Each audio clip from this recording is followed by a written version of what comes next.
საუზმე არის ძალიან მნიშვნელოვანი ჩვენი კუჭნაწლავის დაავადებისთვის. Yes. დილით ვიწყებ მხოლოდ ყავით. ყავა რას იწვევს? სეკრეციის ზრდას. ის კი გამოყოფილი კუჭის წვენი, რომელიც ჩვენ გვაქვს და ის პატარა პროცესებს იწვევს. ეს ყავა კიდევ უფრო ზრდის სეკრეციას. მილიონობით წლებია ადამიანის ორგანიზმი ესე არის მოწყობილი და ეხლა ჩვენ გვინდა დღეს შევცვალოთ ცუდი ძილი იწვევს მენტალური ჯანმრთელობის დარღვევა, ხოლო მენტალური ჯანმრთელობის დარღვევა იწვევს კუჭნაწლავის უკვე საკისრუნებელი სისტემის დარღვევას. ანუ როგორიათ რომ საჭმელი ბერავს და წყალიც კი მბერავს. თურმე არის შებრილობა ბევრჯერ ახსენე და ეს არის რა ვიცი მე მგონი საყოველთაო პრობლემა. ყველაზე მეტად ხო არის რაღაც დიაგნოზები რომ არ გინდა ასეთი ბევრი პაციენტი. შებრილობის მკურნალობის ერთ-ერთი მეთოდი არის ვარჯიშები. მენჯის ფსკერის ვარჯიშებს რასაც უძახიან. ძალიან ბევრს აქვს საყლაპავის თიაქარი. ეგ ისეთი ცოტა მტკივნეული ყაბზებაზე გადავიდეთ მოდი. ნორმალური რეინჯი საზღვარი არის დღეში 3 ჯერ და 3 დღეში ერთხელ. გასტროენტეროლოგიაში უჯრედისი ჩვენი ერთ-ერთი სერიოზული იარაღია, ანუ ფაიბერ. ერთი გასტროლით რამოდენიმე კურდღელს გასწრის. მქენი და ეს მზე გადაიტანე აქცენტი და ნუ აიმიტომ რომ ეს თან რო აკეთებ ქვემოთ კუნთები დუნდებიან. ჯანსაღი ადამიანის განავალი შეიძლება ოქროს ფასი გახდეს ცოტა ხანში. ნაწლავის ფლორა თუ არ არის წყობში, იზრდება ღვიძლის მეტაბოლური დაავადება, იზრდება დისლიპიდემია, იზრდება ინსულინრეზისტენტობა და შაქრიანი დიაბეტის განვითარება. არის ტენდენცია ყველა თვლის და მისდევს ცხიმს და ნახშირწყალს. ხო, ცილას არავინ არ თვლის.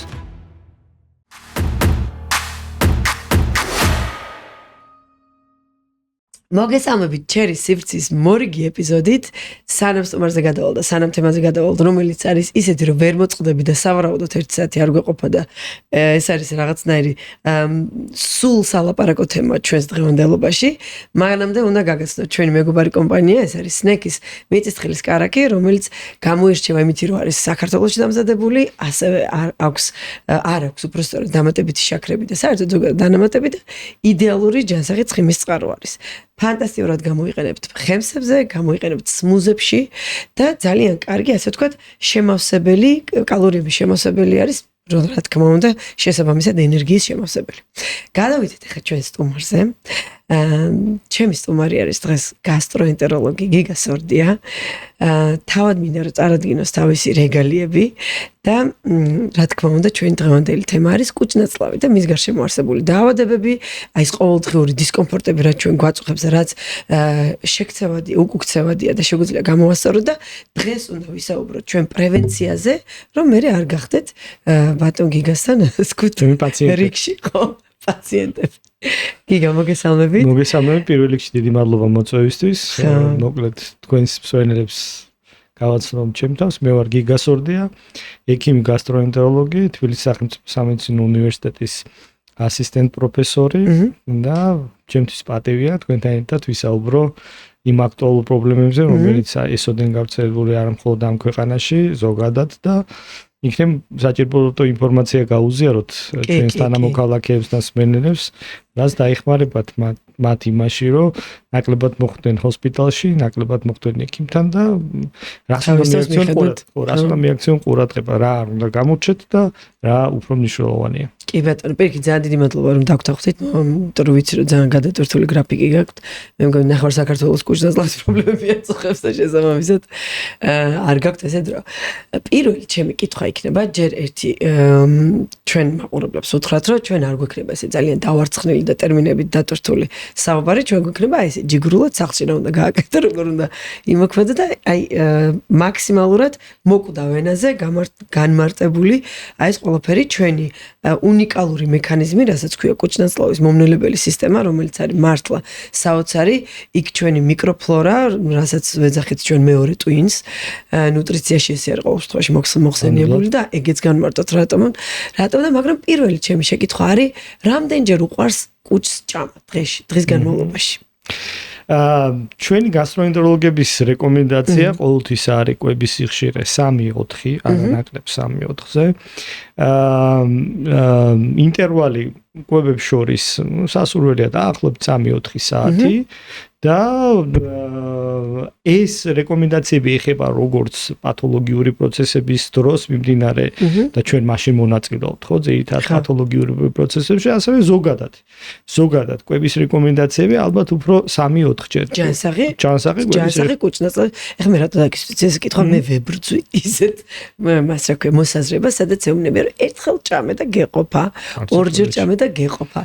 გეყოფათ ანუ თუ ყველაფერი კაც წონისკლებაზე ხო არ დადის, ანუ ეს წონისკლების მიმართულება, მაგრამ ჩვენ სამაგიეროდ ვერ ვინარჩუნებთ ჯანსაღ კუჭნაწლავის ტრაქტს, ციკლს უბრალოდ ხო?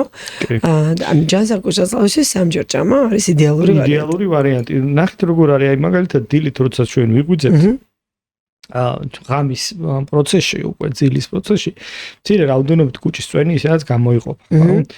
დილით ვიღვიძებთ და ამ დროს უნდა მოხდეს შემდეგი პროცესი, ჩვენ საკვები უნდა მოხდეს კუჭში.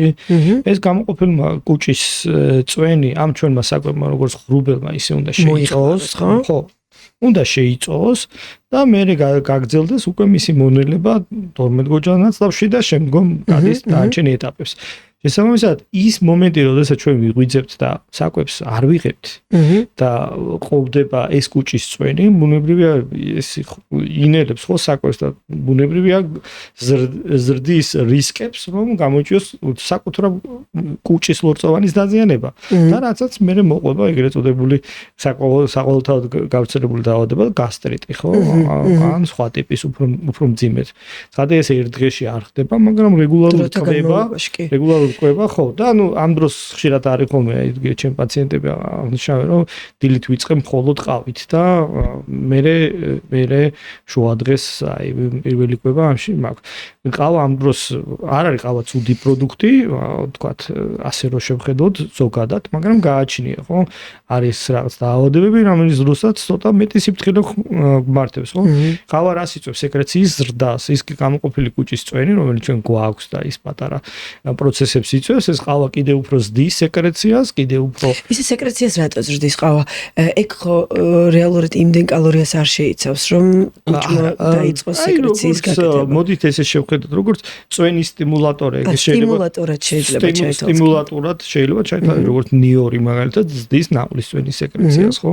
რაღაც სანელებლები სეკრეცია არის გამოყოფა, ვთქვათ. ხო, გამოყოფას და ამ დროს იზრდება მოხმარება და როცა არაფერი არ აქვს, რაშიც და რჩება ადგილზე, გამოიწვევს მე გარკვეულ პრობლემებს. ამიტომ ხშირად კვების რეკომენდაცია ჩვენი მხრიდან გასტროენტეროლოგებიდან არის იქიდან გამომდინარე, რომ გამოიყო წვენი, შეზავდეს ეს საკვებით, გადავიდეს უკვე აღარ რჩება აგრესიული აქტორი კუჭში და შესაბამისად პრევენციასაც ვახდენთ და თუ არსებული დაავადებაა განვითარებასაც ხელს უშლით. შვენიერი. ანუ ეს რო შევაჯამოთ, ახლა თქვენი მონაყოლი საუზმე არის ძალიან მნიშვნელოვანი ჩვენი კუჭნაწლავის დაავადებისთვის. Yes. აუ, გიჟდება, იმიტომ რომ აი მართლა იმდენად ბევრჯერ მიწევს ხოლმე. ჩემ ბლოგში ზოგადად არ არსებობს, მე მგონი თვეში რამოდენიმეჯერ მე ამას ვახსენებ, რომ მიირთვით საუზმე, ვერასწრებ მანქანაში ჭამე. არ რომ რაღაცა მომზადე ისე რომ ჩაასხა ეს შენი საუზმე სმუზი გააკეთე რაღაც და მანქანაში მიირთვა. აუცილებლად. იმიტომ რომ ეს ჯერ ეს ერთი არ მარტო კუჭნაწლავისთვის, ნერვული სისტემისთვის ფანტასტიკური არის საუზმე, იმიტომ რომ ნელ-ნელა ეს კორტიზოლის ზონი, რომელიც ბუნებრივად მაღალი არის დილით, ნელ-ნელა ბუნებრივად შემოვიყვანოთ საუზმის მიცემი და აი გახარჯული ენერგიით ღამე ნაშიმშილარი. აბსოლუტურად გეთანხმებით, აბსოლუტურად. ხო. ბარე მოდით გადავიდეთ, მოდით აგვიხსენეთ თქვენ სავარაუდოდ ყველა ექიმს აქვს თავის საყვარელი ორგანო, რისი ექიმიც არის ის არის მისი საყვარელი ორგანო. სავარაუდოდ თქვენ კუჭნაწლავი იქნება თქვენი საყვარელი, ასე ვთქვათ, ორგანო და მოდით აგვიხსენით, აი რა არის ზოგადად კუჭი. აი კუჭის თავისებურება და შესაბამისად აი კუჭნაწლავის ასე ვთქვათ მთლიანი მოკლედ რა თქმა უნდა ეს უშველებელი თემაა, მაგრამ უშველებელი თემა ძალიან საინტერესო ხა ბუნებრივია მე ჩემი ორგანოთა სისტემა სადაც უფრო მეტი განათლება და ინფორმაცია მაქვს, ჩემი მიზიდულობაც აქ მეტია. ძალიან განსხვავებულია, ძალიან მრავალფეროვანია. ჯერ ორგანოების რაოდენობა ძალიან ბევრი, ხო? აი მაგალითად რო ავიღოთ სასუდგ სისტემაში არის ფილტვები, ბრონქები, ბრონქიოლები თქვა შეიძლება ესე დავყოთ იქით პლეორაც ასე თუ ჩვენთან ესე არ არის მარტო მსხვილი ნაწლავია მხოლოდ 6 წვრილი ნაწლავი დამატებული მე კუჭის აყლაპავი ამას დამატებული ნაყულის ბუშტი სანაყლისები პანკრეასი ღვიძლი მოკლედ ძალიან განსხვავებული ორგანოებია ერთმანეთისაგან ფუნქციურად, სტრუქტურულად, მექანიზმებით, დაავადებებით და ასე შემდეგ. და ერთი ორგანოს ერთი ნაწილი სხვა პრობლემა აქვს, მეორე ნაწილში სხვა პრობლემა ხდება. ყველას თავისი უნიკალური ფუნქცია აქვს, რომელიც ასრულებს გარკვეულ ამოცანებს და შესაბამისად ეს ამოცანები შეიძლება ერთი როდესაც მოიშლება, შეიძლება მეორეზე მოახდინოს გავლენა და ასე შემდეგ.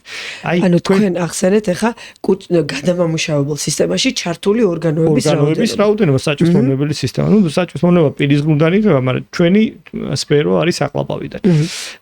ეს უფრო სტომატოლოგიებს ეხება. ეხლა რატო არის საინტერესო საჭმელობელი სისტემა? ესე იგი თქვენ ძალიან კარგი რამ ახსენეთ და მე ალბათ უფრო გავშლით ამ თემებზე ვისაუბრებთ. საჭმელობელი სისტემა ესეთი რთული კომპლექსია, რომელზეც ბევრი რაღაცები მოქმედებს. აი მაგალითად ჩვენ საუბრობდით კვებაზე, ხო? ცხადია ის მოქმედებს. მასზე მოქმედებს ენდოკრინული სისტემები. ენდოკრინული პათოლოგიები. მაგალითად ჩვენ შეიძლება გქონდეს ჰიპოთირეოზი და გქონდეს ყაფსობა, ანუ შეკრულობა მარტივად რო ვთქვათ, ხო? ან ჰიპერთირეოზი და ფაღარათი. ნუ ამ დროს აზრი არ აქვს, მხოლოდ ნაწლავზე მუშაობას თუ გამოწვევი მიზეზი აქვს. კი ბატონო. და კიდევ უფრო მაღალი აქტონ გარემო ახდენს გავლენას, ხო? ბუნებრივია საკვების ხასიათი ახდენს გავლენას, მაგრამ კიდევ უფრო მაღალი ზეგავლენა აქვს გერწოდებული twin კუჭნაწლავის აქსის, ანუ ღერძს.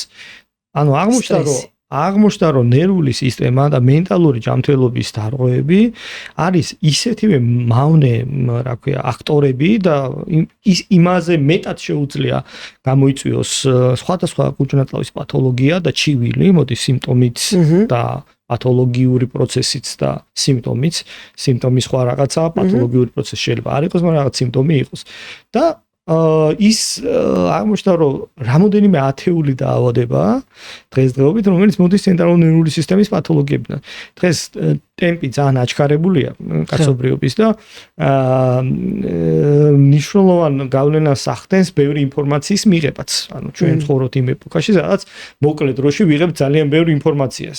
რაც გარკვეულწილად სტრესია ადამიანის ორგანიზმისთვის. ჩვენ მანამდე არ ვიყავით, ხო, ეს მოხდა ბოლო 30-40 წელიწადში. და ამიტომ მისდება ეს მენტალური ჯანმრთელობის დარღვევები და შესაბამისად მისი ზეგავლენა საჭმელობელ სისტემაზე იწვევს გარკვეული მიმდინარეობებს. ახალი მიმდევრება ნეიროგასტროენტეროლოგიას უძახიან ხა ამას ან გასტროფსიქიატრიას, რომელიც ცალკე მიმართულება არის, რომელიც მიდის ესეთი კლასიკური გასტროენტეროლოგიური სიმპტომებით, მაგრამ მექანიზმი აბსოლუტურად განსხვავებულია და შედეგების მიღწევა გამოწვევი მიზეზი არის ზუსტად აი ეს ცენტრალური ნერვული სისტემის დარღვევა. ინფორმაციას როცა ვლაპარაკობთ, აი ბევრი ინფორმაცია, ბევრი ხო, აი ეს სოციალური ქსელები, მედია, ვთქვათ რაღაცა ინფორმაციები, ყოველდღიურობა, ვთქვათ სწრაფი გადაადგილება, აჩქარება ერთ ქვეყნიდან მეორე ქვეყანაში მიდიხარ მარტივად პლუს ერთი დიდი განსაკუთრებით ამ ქვეყანაში ჩვენ საზოგადოებაში რაც დიდი ალბათ მე პანდემიას უწოდებთ, ეს არის ძილის დარღვევები. დღეს ამ ქვეყანაში ნორმალურად მიაჩნიათ, ხო, ნორმალურად მიაჩნიათ 12 პირველ საათზე ძილი. მე მეცაც გეტყვით, ჩვენ რო ძილის ჰქონდა, ეპიზოდი ჰქონდა ძილზე და მოწვეული მყავდა ნერვოლოგი, რომელმაც ესე აი ვისაუბრეთ რამდენად მნიშვნელოვანია 12-მდე ძილი და ეს პატარა რილებად რო დავჭერით. კომენტარები იყო როგორ შემაშფოთებელი, იცი რომ ხალხს სასაცილოდაც არ ყოფნიდა, რომ ანუ რას მეუბნები, რომ მე 12-მდე უნდა დავიძინო? ანუ ადამიანი როგორ მოვიდა აქამდე, ხო? ეს ეხლა დავიწყეთ ესე გვიან ძილი თორე. აი ხა მე ძილის სპეციალისტი არა ვარ, მაგრამ მოდით ესე შევხედოთ რა ჩვენი ტელემაყურების. ჩვენი ორგანიზმი არის ძირითადად სეროტონინი და არის ორი პროდუქტი რა, სეროტონინი და მელატონინი. სეროტონინი გამოიყოფა, როდესაც მზის შუქია, მელატონინი გამოიყოფა, როდესაც ჩვენ როდესაც მელატონინი როცა გამოიყოფა და გვიძავს და სეროტონინი როცა გამოიყოფა და გძინავს, ირღვევა როგორც ძილის ციკლი, ისევე ღვიძლის ციკლი. ანუ დაახლოებით ეს რო წარმოიდგინოთ, დილის 7 საათზე ჩვენ რაღაცა ჰორმონები თუ 6 არ აქვს, მაგრამ ვიშობა გვეუბნება რომ მოდი ადექი რაღაცა ვარჯიში გააკეთე, რაღაც საკვები მოამზადე, რაღაცა ყავა დაასხი. ამ დროს ჩვენ ვახვედრებთ რას? ძილს. ხო? იმის ნაცვლად ეს ჰორმონები გვეუბნება რომ გააქტიურდი, ჩვენ ვახვედრებთ ძილს და ამ ძილის დროს ის ფაზა უკვე ის პერიოდი, როდესაც ჩვენ გვძინავს 10 საათამდე, 11 საათამდე, ხარისხი, ძილის ხარისხად ეს არაფრით არ გამოდის. რა თქმა უნდა. და ეს იწვევს უკვე მერე ღვიძლის დარღვევასაც. 12 საათამდე კაინად სეკრეციაც განსხვავებულია, საჭმლის მონებელი ტრაქტის მონებრივია, ის მიჩვეულია, ეს მოწყობილია, წლებია, მილიონობით წლებია ადამიანის ორგანიზმი, ესე არის მოწყობილი და ეხლა ჩვენ გვინდა დღეს შევცვალოთ, იმიტომ რომ გამიხდება რაღაცეები, იმიტომ რომ რაღაც გვაინტერესებს, ამ დროს რაღაცა დამატებითი ინფორმაციებია და ასე შემდეგ. ეს იწვევს ცუდი ძილი იწვევს მენტალურ ჯანმრთელობის დარღვევა, ხოლო მენტალურ ჯანმრთელობის დარღვევა იწვევს უკვე საჭმლის მონებელი სისტემის დარღვევას. ანუ ესე იგი სტრესი რომ მიმულია ზუსტად წონის კლების შეფერხებასთან და პლუს წონის მატებასთან, ხო? ეს არის ძალიან ისეთი ბუნებრივი კავშირი. ბუნებრივი კავშირი და მეც ადგეთვით არანაკლებ უფრო დიდ ზეგავლენას ახდენს სტრესი და ძილის დარღვევები საჭმლის მონებელი სისტემის. დღესდღეობით ჩვენს დარგში რამოდენიმე ათეული გასტროენტეროლოგიური დაავადება არის, რომელიც დაკავშირებულია პირდაპირ მენტალურ ჯანმრთელობის დარღვევასთან. აი, ძალიან ცნობილი დაავადება, ყველაზე ცნობილი არის გაღიზიანებული ნაწლავის სინდრომი. არის ესეთი დაავადება, რომელიც როსაც ხდება შებერილობა, სამი სიმპტომი აქვს: დეფეკაციის ცვლილება და მუცლის ტკივილი. ოღონდ ეს დაავადება რა არის ახლა ამას ფუნქციურ დარღვევებს უწოდებენ ადრე და ახლა twin კუჭნაწლავის ურთიერთქმედების დარღვევას. აი რომ ახსნათ მაყურებლისთვის რომ უფრო მეტი გასაგები იყოს. მე ამაზე ხშირად ვცხოვრობ, მაგრამ კიდევ ერთხელ ანუ როგორიათ რომ საჭმელი ბერავს და წყალიც კი ბერავს, თურმე არის ზუსტად. ანუ ნახეთ, აი წარმოიდგინეთ ორი ადამიანი რა, უფრო მარტივად რო ვთქვათ რა, მე ესე ყვები ხოლმე რომ გასაგები იყოს რა. ორი მეგობარია, ერთს ქვია გურამი, მეორეს ქვია გელა და გურამი და გელა გურამი მიდიოდა, ფეხი აუსრიელ და მოიტეხა ფეხი. და ვერ დადის, მოტეხილი აქვს ფეხი. აი მისი მეგობარი გელა სვამდა ხოლმე ხშირად და მქონდა რაღაც მაღალი წნევები და სახში ეუნებოდნენ ნუდალებ, მაგრამ ის მაინც აგრძელებდა ამ სმას და ერთ დღესაც მაღალი წნევის ფონზე დაიმართა ინსულტი. ინსულტის ფონზე წაერთვა მარჯვენა მხარეს ხელი და ფეხი და ვერ დადის. მოკლედ აღმოჩნდა რომ ვერც გურამი ვერ დადის და ვერც გელა, ორივე ვერ დადის. ორივეს ერთი და იგივე პრობლემა აქვს, ვერ დადიან.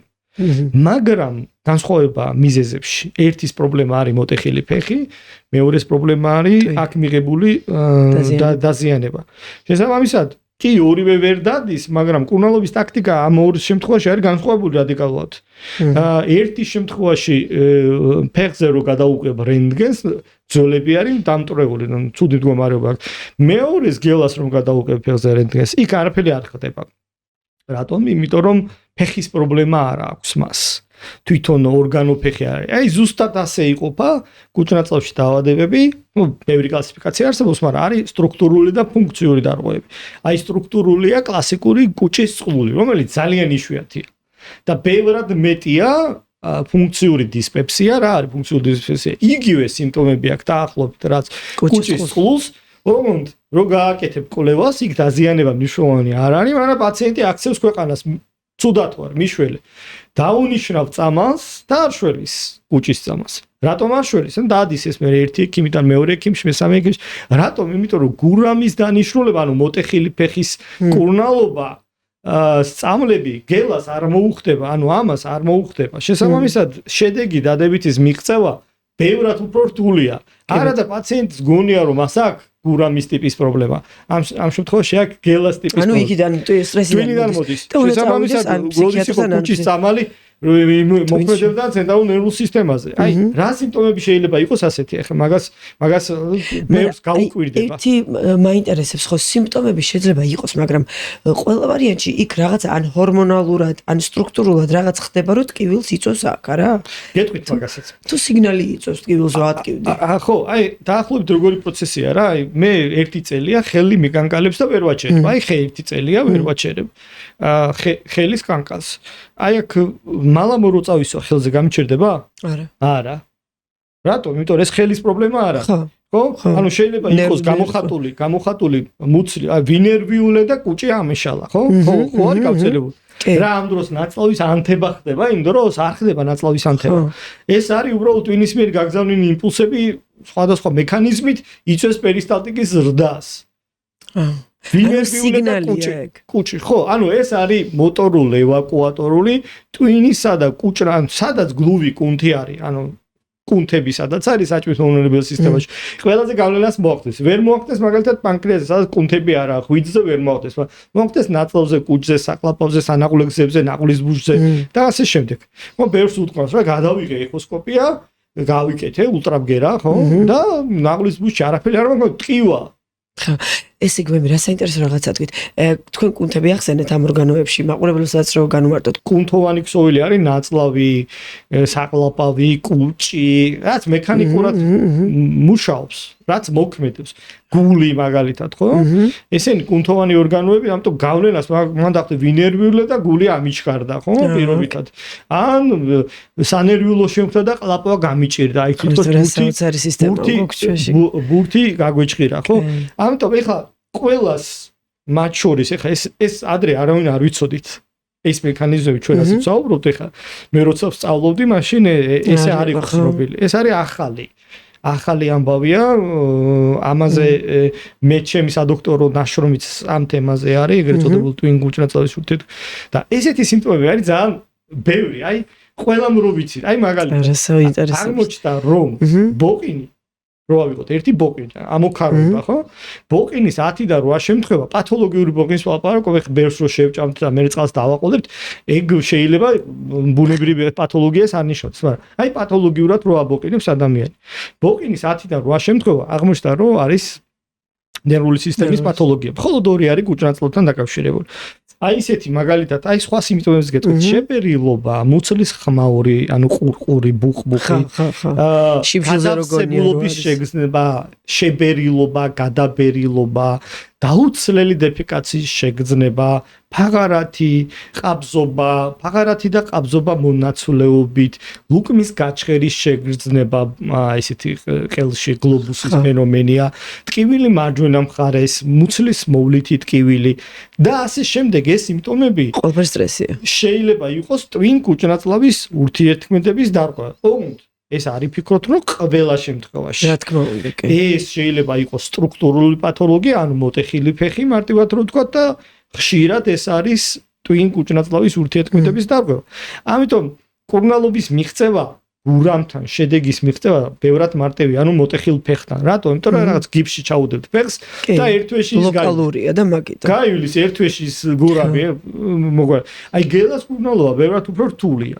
ამიტომ გელასთან შედეგები ვერანაირად ვერ დადგება იზოლირებული მხოლოდ რაღაცა ფეხის ამბავით რა, ანუ ზევით უნდა ვიმუშაოთ რა. შესაბამისად აქ ჭირდება ამის ამბავი და ეგ ამ დროს ერთ-ერთი წამყვანი ტრიგერი არის ძილის დარღვევა. ანუ პირველი მოაწესრიგე ძილი და შეიძლება იმდენი რაღაცა მოუწესრიგდეს ამ ადამიანს, რომ საერთოდ ვერც არ დაჭირდეს, საერთოდ არ დაერეკი. ამიტომ ძილის ჰიგიენა არის აუცილებელი, ხო? ეხლა თქვენ ევროპაში ცხოვრობთ, აი მაგალითად გერმანია ხშირად მიწევს. გერმანელი ოჯახი იძინებს რომელზე? 10 საათზე. 10 საათზე.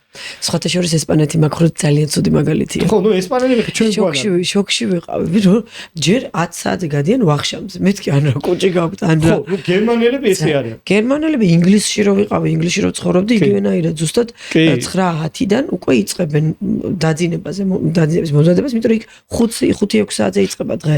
ეს სულ ერთი მაგალითი მომყავს ხოლმე, უფრო მარტივი იქნება ალბათ ჩვენი მაყურებლის. აი როგორ არის, როცა ძილი გაქვს და გვიძავს და ან პირიქით როცა უნდა გეგვიძოს, აი მაგარი მანქანა ყავს რა, რაღაც ძალიან დიდი მძლავრი მატორით და აჭერ ამ მას რა ქვია, გაზს, პედალს და შენ რომ კედელზე ხარ მიჯახებული რა, ან კედელზე ხარ და აწვევ ვერ წავა რა, ან შენ აგაზავებ ამ მანქანას, მაგრამ ვერ წავა. კედელია წინ რა, დაახლოებით ეგეთია რა, შენის ჰორმონი რო გეუნება ატექი ახლა რაღაც ოთახი მოადა და ალაგი საჭმელი გაამზადა და შენ ამ დროს გძინავს გაზ გაძლევს, მაგრამ შენ ჰორმონი ვერაფერს ვერ იზავს, რაც უნდა გააკეთოს. ის ფუნქციურად ირღვევა რა და ასეთი გამონილება ბევრი შეიძლება იყოს. უბრალოდ მე ხა ჩემი დარგი ახსენი, ასე თქვა და ჩემი მათული. პოდკასტის წარმოდგენია Cherry Fit აპლიკაცია. ეს არის პლატფორმა, სადაც დაგხვდებათ უამრავი დისტანციური სავარჯიშო პროგრამები დარბაზის პირობებში, სახლის პირობებში, ასევე იქნება გაწერილი კვების მენიუები ძალიან ბევრი მიმართულებით, დაწყებული სამარხოდან, დამთავრებული ინგრედიენტებით და მზაკერძებით. ამასთანავე დაგვხვდება ცარეაბილიტაციო ტიპის ვარჯიშები, რომელიც ძალიან წაგადგებათ, განსაკუთრებით მათ, ვისაც გაქვთ ხერხემლის პრობლემები. აპლიკაციის გადმოწერას შეძლებთ როგორც iOS-ის, ასევე Android-ის ტელეფონებსაც. ძალიან საინტერესო არის. ბარე მოდით შებერილობა ბევრჯერ ვახსენე და ეს არის, რა ვიცი, მე მგონი საყოველთაო პრობლემა და აი შებერილობაზე სტრესი ცალსახად მოდი თქვით რომ სტრესის გამო შეიძლება იყოს შებერილობა მიუხედავად რომ ანუ საკვები ძალიან მათ ვიკვებებოდეთ სუფთად ასე ვთქვათ მაგრამ მოდით ავხსენოთ ახლა ავხსნათ თქვენი დარგის მიმართულებით შებერილობა რა შემთხვევაში შეიძლება გამოიწვიოს და რა არის მისი მოგვარების გზები. ძალიან კომპლექსურია, ვიცი. მე გეტყვით ჩემ ფორმულას, მოდი და რამდენად სწორი ვარ, მე შემიჩენ. მე ახლა ძალიან ბევრი ადამიანთან მაქვს შეხება, მით რაც დისტანციურ მომსახურებაზე გადავედით, ხო? ნუ რა ვიცი, ხა პანდემიიდან დღემდე 45000-ზე მეტ გოგონას აქვს ჩემთან კურსი შეძენილი და მეც მჭირდა ეგ პრობლემა და შესაბამისად მეც რო ჩემ თავზე გამოცადე ეს ქრონიკული შებერილობა, მე რა უკვე რაღაცა სხვასაც ვბედავ რომ გავუზიარო ხოლმე. მოკლედ მე მქონდა ესეთი SIBO სინდრომი, small intestine bacterial overgrowth, ანუ კეთილი ბაქტერიების გაბოროტება, ასე ვთქვათ, ზედმეტად გაზრდა ჩვენს მოკლედ ქვედა ნაწლავიდან როგორ ქვია ქართულად წვრილი ნაწლავში ბაქტერიების ჭარბაზრდის სინდრომი ქართულად ესე ითარგმნა გულწრფელად რო გითხრათ ყველაზე მეტად აი ხო არის რაღაც დიაგნოზები რომ არ გინდა ასეთი ბევრი პაციენტი ხო ჩემ დარგში არის შებერილობა იმდენად ინტერესოა თქვენთვის რატომ ეხლა მოყვები ამ ყველაფერს ჯერთი ყველაზე ხშირი მიზეზია მომართვის მეორე რატომ არ მიყვანს? მე ბევრად მირჩევნია მოვიდეს პაციენტი, კონდეს 3 წყლული, ამ წყლულიდან რაღაცა სისხლის ჟონა, მირჩევნია როგორ? სამართავად მირჩევნია, იმიტომ რომ მე ზუსტად ვიცი, აქ დიაგნოზი მაქვს და ზუსტად ვიცი, როგორ უნდა ვიმკურნალო და ისიც ზუსტად ვიცი, რომ 99%-ში მე 45 დღეში ამ პაციენტს არც ერთი წყული არ იქნება. 99% არა და დაზიანების და პრობლემის თვალსაზრისით შებერილობა არის ბევრად უფრო ნაკლებ მნიშვნელოვანი სტანდარტულ შემთხვევაში ვიდრე კუჭის წყალი. თორემ შეიძლება პერფორაცია მოხდეს, გაიხეს კუჭის სიზდენა და საოპერაციო მთელი ამბები. მაგრამ ეხლა რა შეეხება შებერილობას? რატო არის რთული? რთული არა სამკურნალოდ, არამედ სადიაგნოსტიკოდ და ეხლა ახსნე ამას.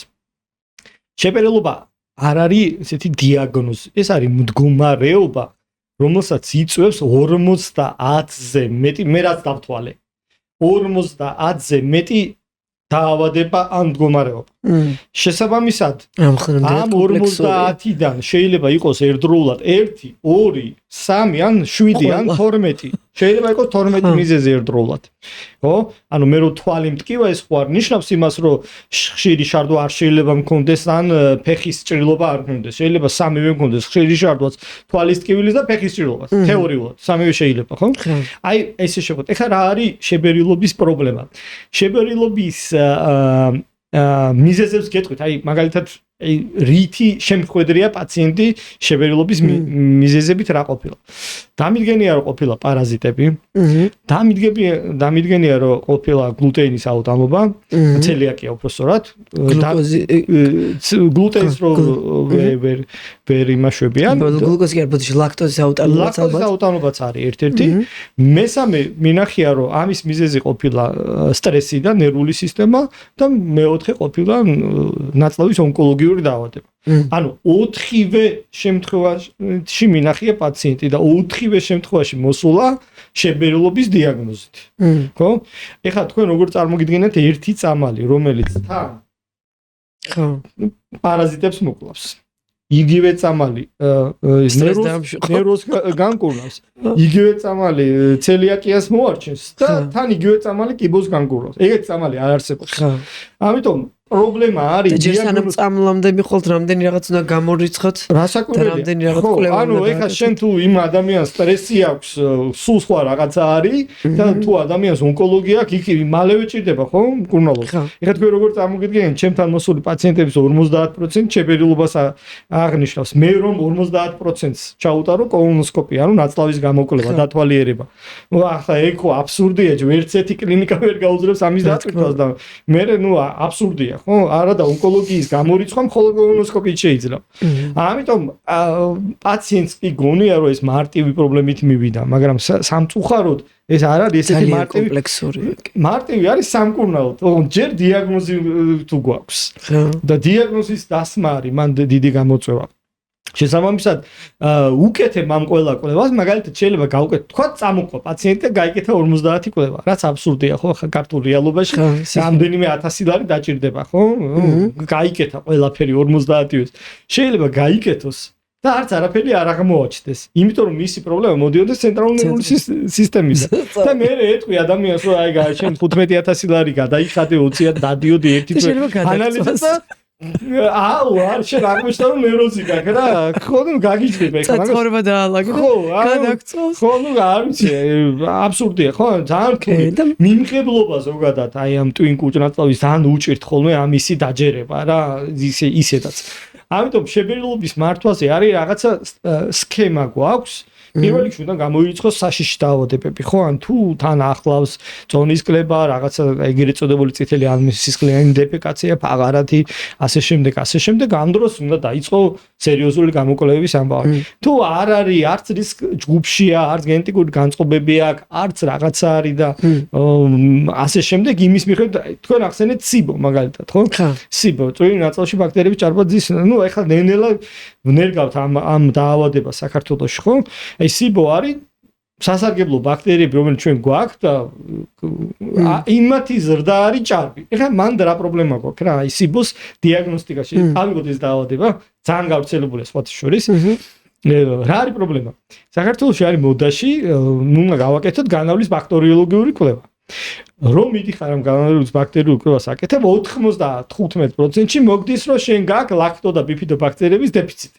მე ამ დროს ექიმი გიგასორდია ნიშნავს რაღაც სამალს რომელიც სიბოს დროს გამოიყენება და ეს არის ანტიბიოტიკი და პაციენტი 3 დღეში ხდება უკეთესად. რატომ? იმიტომ რომ სიბოს კურნალობის ერთადერთი მთავარი საშუალება არის ერთი კონკრეტული ანტიმიკრობული, ანტიბაქტერიული საშუალება, არაშეწოვადი ეს კლასიკური ანტიბიოტიკები არ გამოიყენება, ესე არ გაიგოს ჩვენს სფერო. ხო? და პაციენტი არის გაკვირვებული, მოიცაკათო, მე ხო ლაქტო და ბიფიდობაქტერიების დეფიციტი მაქვს და თქვენ ანტიბიოტიკს მინიშნავთ იმის მაგათ პრობიოტიკი. არა და მას მანამდე მიღებული აქვს პრობიოტიკი და შედეგი არ იყო. რატომ არ იყო შედეგი? იმიტომ რომ ჩვენ განსაზღვრეთ მსხვილი ნაწლავის ფლორა, რომელიც აბსოლუტურად განსხვავებულია წვრილი ნაწლავის ფლორისგან. და წვრილი ნაწლავის ფლორა რომ ჩვენ განსაზღვროთ მაშინ უნდა მოხდეს ენდოსკოპიური კვლევა, უნდა ჩავიდეს კუჩი, გადავიდეს 12, უნდა ჩავიდეს მლივ ნაწლავში, იქიდან უნდა ამოიღოს განავალი. და ეს განავალში უნდა განისაზღვროს ბაქტერიების რაოდენობა არის თუ არა 10-5 ხარისხად და მეტი. სიბოს ანუ მე მაგალითად დიეტის ცვლილებით შევძელია სიბოს შესაძლებელია ხო? სიბოს ერთ-ერთი აქტორი არის ნახშირწყალი. ხო ანუ მე რა ვქენ იცით ორი კვირა სრულად ამოვიღე ბოსტნეული ხილს თუ მევეკარებოდი მოთუშულს ისეთ ვაფშე ამოვიღე არ მაქვს მე პრობლემა ჩემს ხორცია მთავარი მე ხორცე ვარ ხორცი თუ მაქვს არ მინდა ქვეყანას დაზე არაფერი შესაბამისად აი მარტო ცილა ძალიან ცოტა ბურღულეულს ჭამდი დღის განმავლობაში ოღონდ რთული ნახშირწყალი ან ბრინჯი ან შვრია ან ოღონდ აი ძალიან ცოტას რა და ანუ ამით ხილი და ბოსტნეული მოკლედ 2 კვირის განმავლობაში საერთოდ დაუწია და იმდენად დისკომფორტი შემიმცირდა რომ მეთქი აუ ეს არის ჩემი გამოსავალი და ანუ აი ესე რომ გავაგრძელე სადღაც 2 თვეში მივედი გადასაკონტროლებლად და ნუ აი ხო ეხლა ამაზე დავამატებ რა აი შებერილობას და კვების კორელაციას ნუ ეს რთული მექანიზმი მეტნაკლებად ახსენებ მაგრამ არის კვების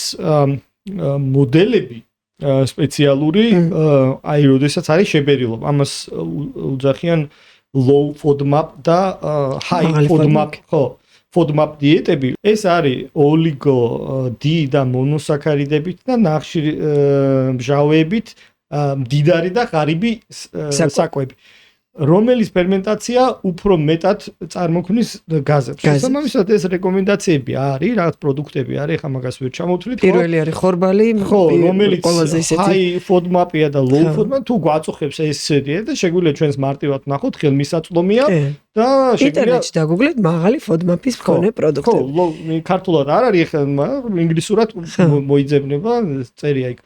გამოხატულია რომელი საკვებია ჩამონათვალია და რომელი საკვები არა. ამიტომ მანდ პრობლემა და გამოწვევა ნამდვილად მრავალფეროვანია. სხვათა შორის მე და ეს თქვენი პროფილი უფრო არის შებერილობის მკურნალობის ერთ-ერთი მეთოდი არის ვარჯიშები. ეს მენჯის ფსკერის ვარჯიშებს რასაც უძახიან, ამაზე მინდა ასე ვთქვათ თქვენი სპეციფიკური აუდიტორია იქნება, რომელსაც ეს საკითხი ალბათ უფრო დაინტერესებს.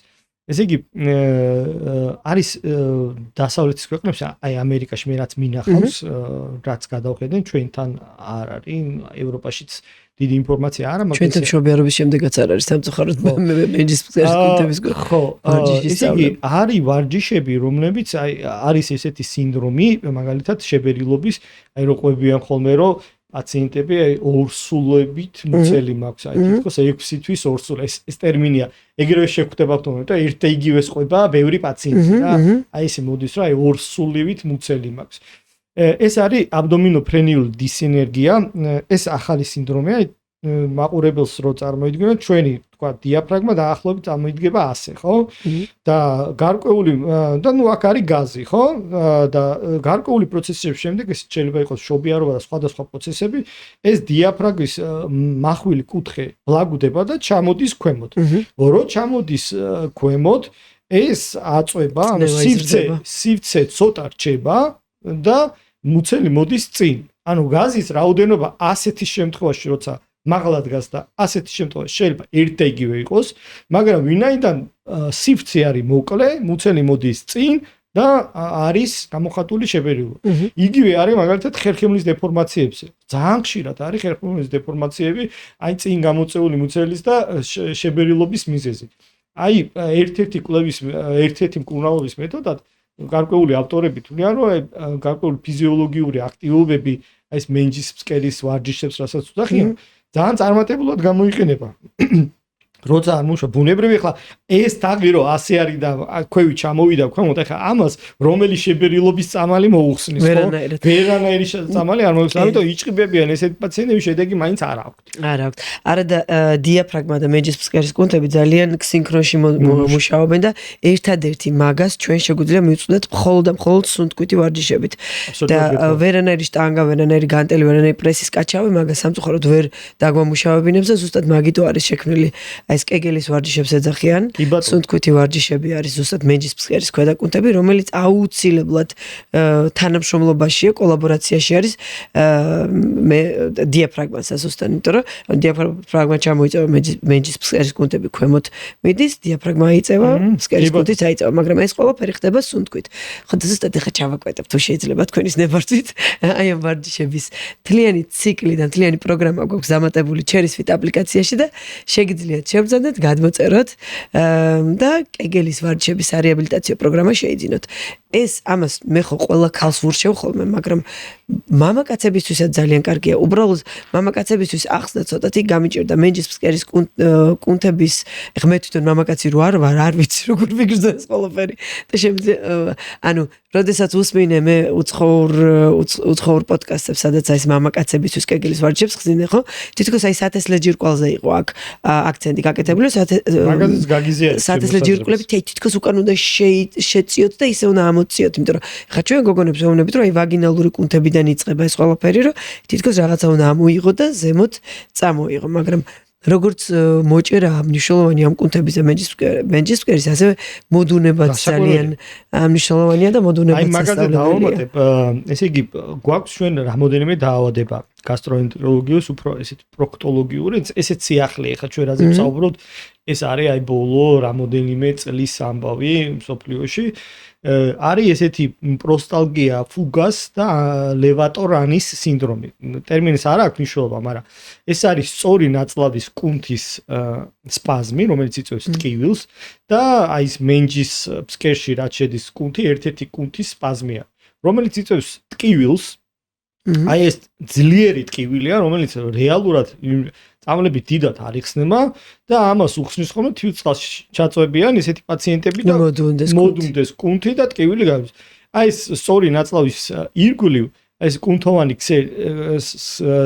ქსელი რაც სისტემა რაც არის, იმის სპაზმი ხდება და ამ სპაზმის დროს პაციენტს აქვს ძლიერი ტკივილი. გაივლის ამდროს აი ვარჯიშებია სპეციალური ესეთი რომ ეს ავარჯიშონ და ეს მამაკაცებშიც ხშირად ხდება და ქალბატონებში ხავს შემკვიდრია.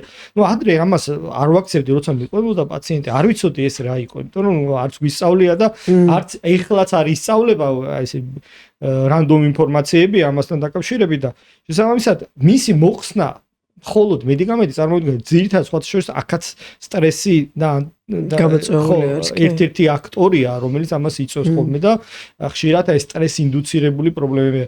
იგივე შეიძლება იყოს აი სქესობრივი აქტის შემდეგ მამაკაცებს გქონდეთ უკანა მიდამოში ტკივილის ყველას გონია რომ აი პროსტატა ამტკივდა. ეს არ არის პროსტატა, ეს არის აი ეს კუნთები რომელზეც წერენ საუბრობდი და იმის კუნთების სპაზმის შედეგად ხდება ხოლმე ესეთი ამბავი. იგივე დასავლეთში ამერიკის შეერთებულ შტატებში ხა ჩვენთან რო 7 წლის ბავშვს რო ყაბზობა აქვს ვიცი დედამისი შეიძლება 12 წამალს ასმევდეს რომ გავიდეს კუჩი.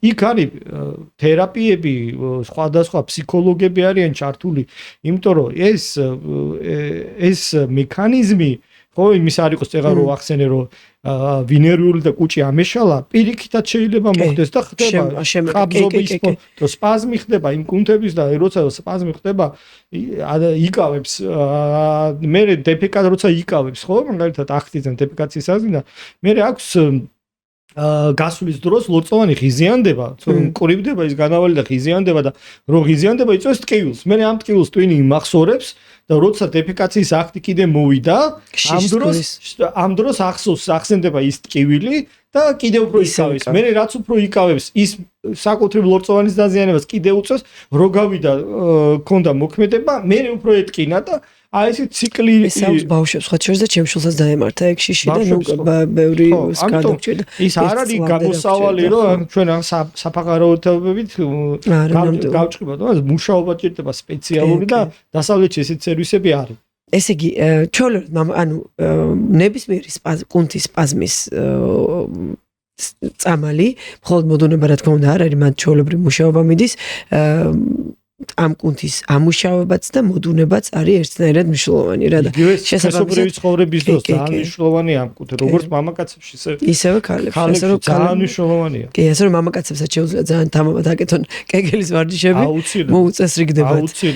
ისედაც მე განსაკუთრებით ვისაც ძდომითი პოზიცია აქვს საოფისე სამსახურები ვისაც აქვს მე იქ ერექციულ დისფუნქციასთან დაკავშირებული პრობლემებიც აძლიერებს ხოლმე ხა მანდაც სტრესიც მოგეთ ვერ ავცით ამ სტრესს მაგრამ ერთ-ერთი აქტორი ეგეც არის, მაგრამ ამიტომ ეს ვარჯიშები ძალიან ეხმარება ხოლმე, რომ სულფასოვანი სექსუალური ცხოვრება გქონდეთ. ნამდვილად არ ანუ ვერაუვლით სტრეს გვერდს, იმიტომ რომ ეხლა უკვე აბსოლუტურად ყველანაირი წყარო, ყველანაირი დაავადებაზე პირველი რასაც გეუბნება, რომ მართე შენი სტრესი და შეამცირე. ანუ სამწუხაროდ ხო ევოლუციური ტვინი ვერ ეწევა და ერთ-ერთი საუკეთესო გამოსავალია არანაკლებ ვიდრე მედიკამენტური თერაპია. ჩემი გადმოსახედიდან, ჩემი გამოცდილებით ისე რომ მეორებ არა ვარ მე ყოვლისოდნე და მით უმეტესად ჩემი აზრით კურნალობის მე ჩემ პაციენტებს ვისაც აქვთ ეს ფუნქციური დარღვევები, ანუ ეს twin კუჭერწავი ყველას აქტიურად ვურჩებ ფიზიკურად და ვარჯიშებს, იმიტომ რომ დადებითი შედეგი რაღაცა ერთი ყველას ჩვენ საზოგადოებას მით უმეტეს როგორ არის რომ ერთ რაღაცაზე უნდათ სწორება რომ ერთი რაღაც წამალია რაღაც უჯრაში რომელიც გიგას აქვს და გამოაგებს ამ უჯრით ამ ერთ წამალს და მიცემს და მოგვარდა ეს ყველაფერი არ არის ეგ სამწუხაროდ არ შეგვიძლია ჩვენ ეგრე კომპლექსური მაგრებით არა ვართ სამწუხაროდ ექიმები ამიტომ ყველაფერს ანუ ადამიანია ისეთი კომპლექსური რანაირად შეიძლება იყოს ერთი რაღაცა იმის მომგვარებელი როცა ყველა მნიშვნელოვანია აგერ შებერილობას 50 გამოწვევი მიზეზი შეიძლება კონტროლი მეტი იქნება. შებერილობა შეიძლება ვთქვათ, რომ ეს არის ლოკალური რაღაცნაირი ნაწლავური ანთებითი პროცესი, მინი ანთებითი პროცესი. არა. ანთებითი პროცესი არა. ეს არის მდგომარეობა, რომელიც გამოწვეულია ბევრი რაღაცებით. რა არის ახლა ამ დროს ბევრი მექანიზმია. ერთი არის რომ მოტორულ ევაკუატორული ფუნქცია არის დარღვეული და ეს იწვევს რაღაცა გადავსებულობის შეგრძნებას. მეორე არის თვითონ პროცესში გაზების რაოდენობა, ჭარბი რაოდენობა წარმოიქმნება, რატომ? იმიტომ რომ მაგალითად აი SIBO, რაც თქვი, ბევრი ბაქტერია, ბევრს ჭამს, ბევრ გაზს გამოყოფს. ან იგივე მოტორული ფუნქცია დარღვეულია, ანუ აღარ მოძრაობს ის კარგად, რო აღარ მოძრაობს, დაცლაც აღარ ხდება გაზის უფრო კარგად და არის. ან მესამე მექანიზმი, მაგალითად, რაც შენ თქვი ახლა, რომ ან ნაწლავის ანთება არის და ანთების დროს ანთებითი პროცესი მიდის, იქ უჯრედები არის, მთელი ამბებია და ამ დროსაც გამოიყო.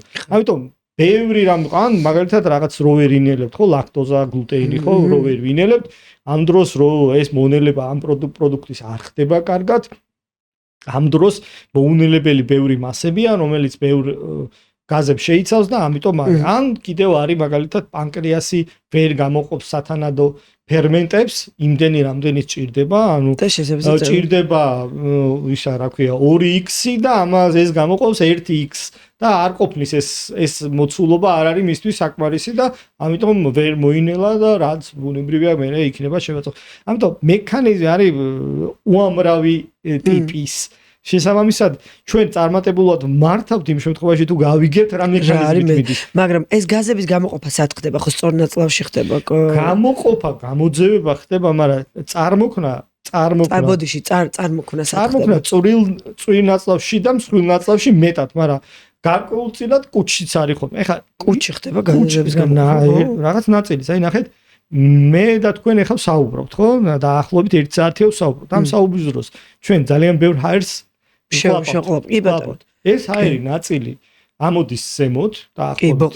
ეს არის 2500 მილილიტრი, დაახლოებით 1500 ამოდის ზემოთ და 1000 გადადის ქვემოთ.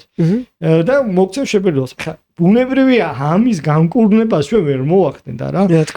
მე მაგიტომ თქვი რომ ეგ არ არის მარტო დაავადებების დროს, მდგომარეობების დროს არის. ხა მე რომ ვიზღეჭვის დროს მე პედაგოგი ვარ, მიწევს ბევრი საუბარი სტუდენტებთან, ხო? ამ დროს რომ საუბრობ, ამ დროს ბუნებრივად ბევრ ჰაერს ყლაპავ და არის ვიღაცა, რომელიც IT სპეციალისტია და საერთოდ არ უწევს ლაპარაკი, ხო? ხა მასწავლებლებს უფრო მეტი აქვს შეფერილობა, ვიდრე IT სპეციალისტი პირობითად.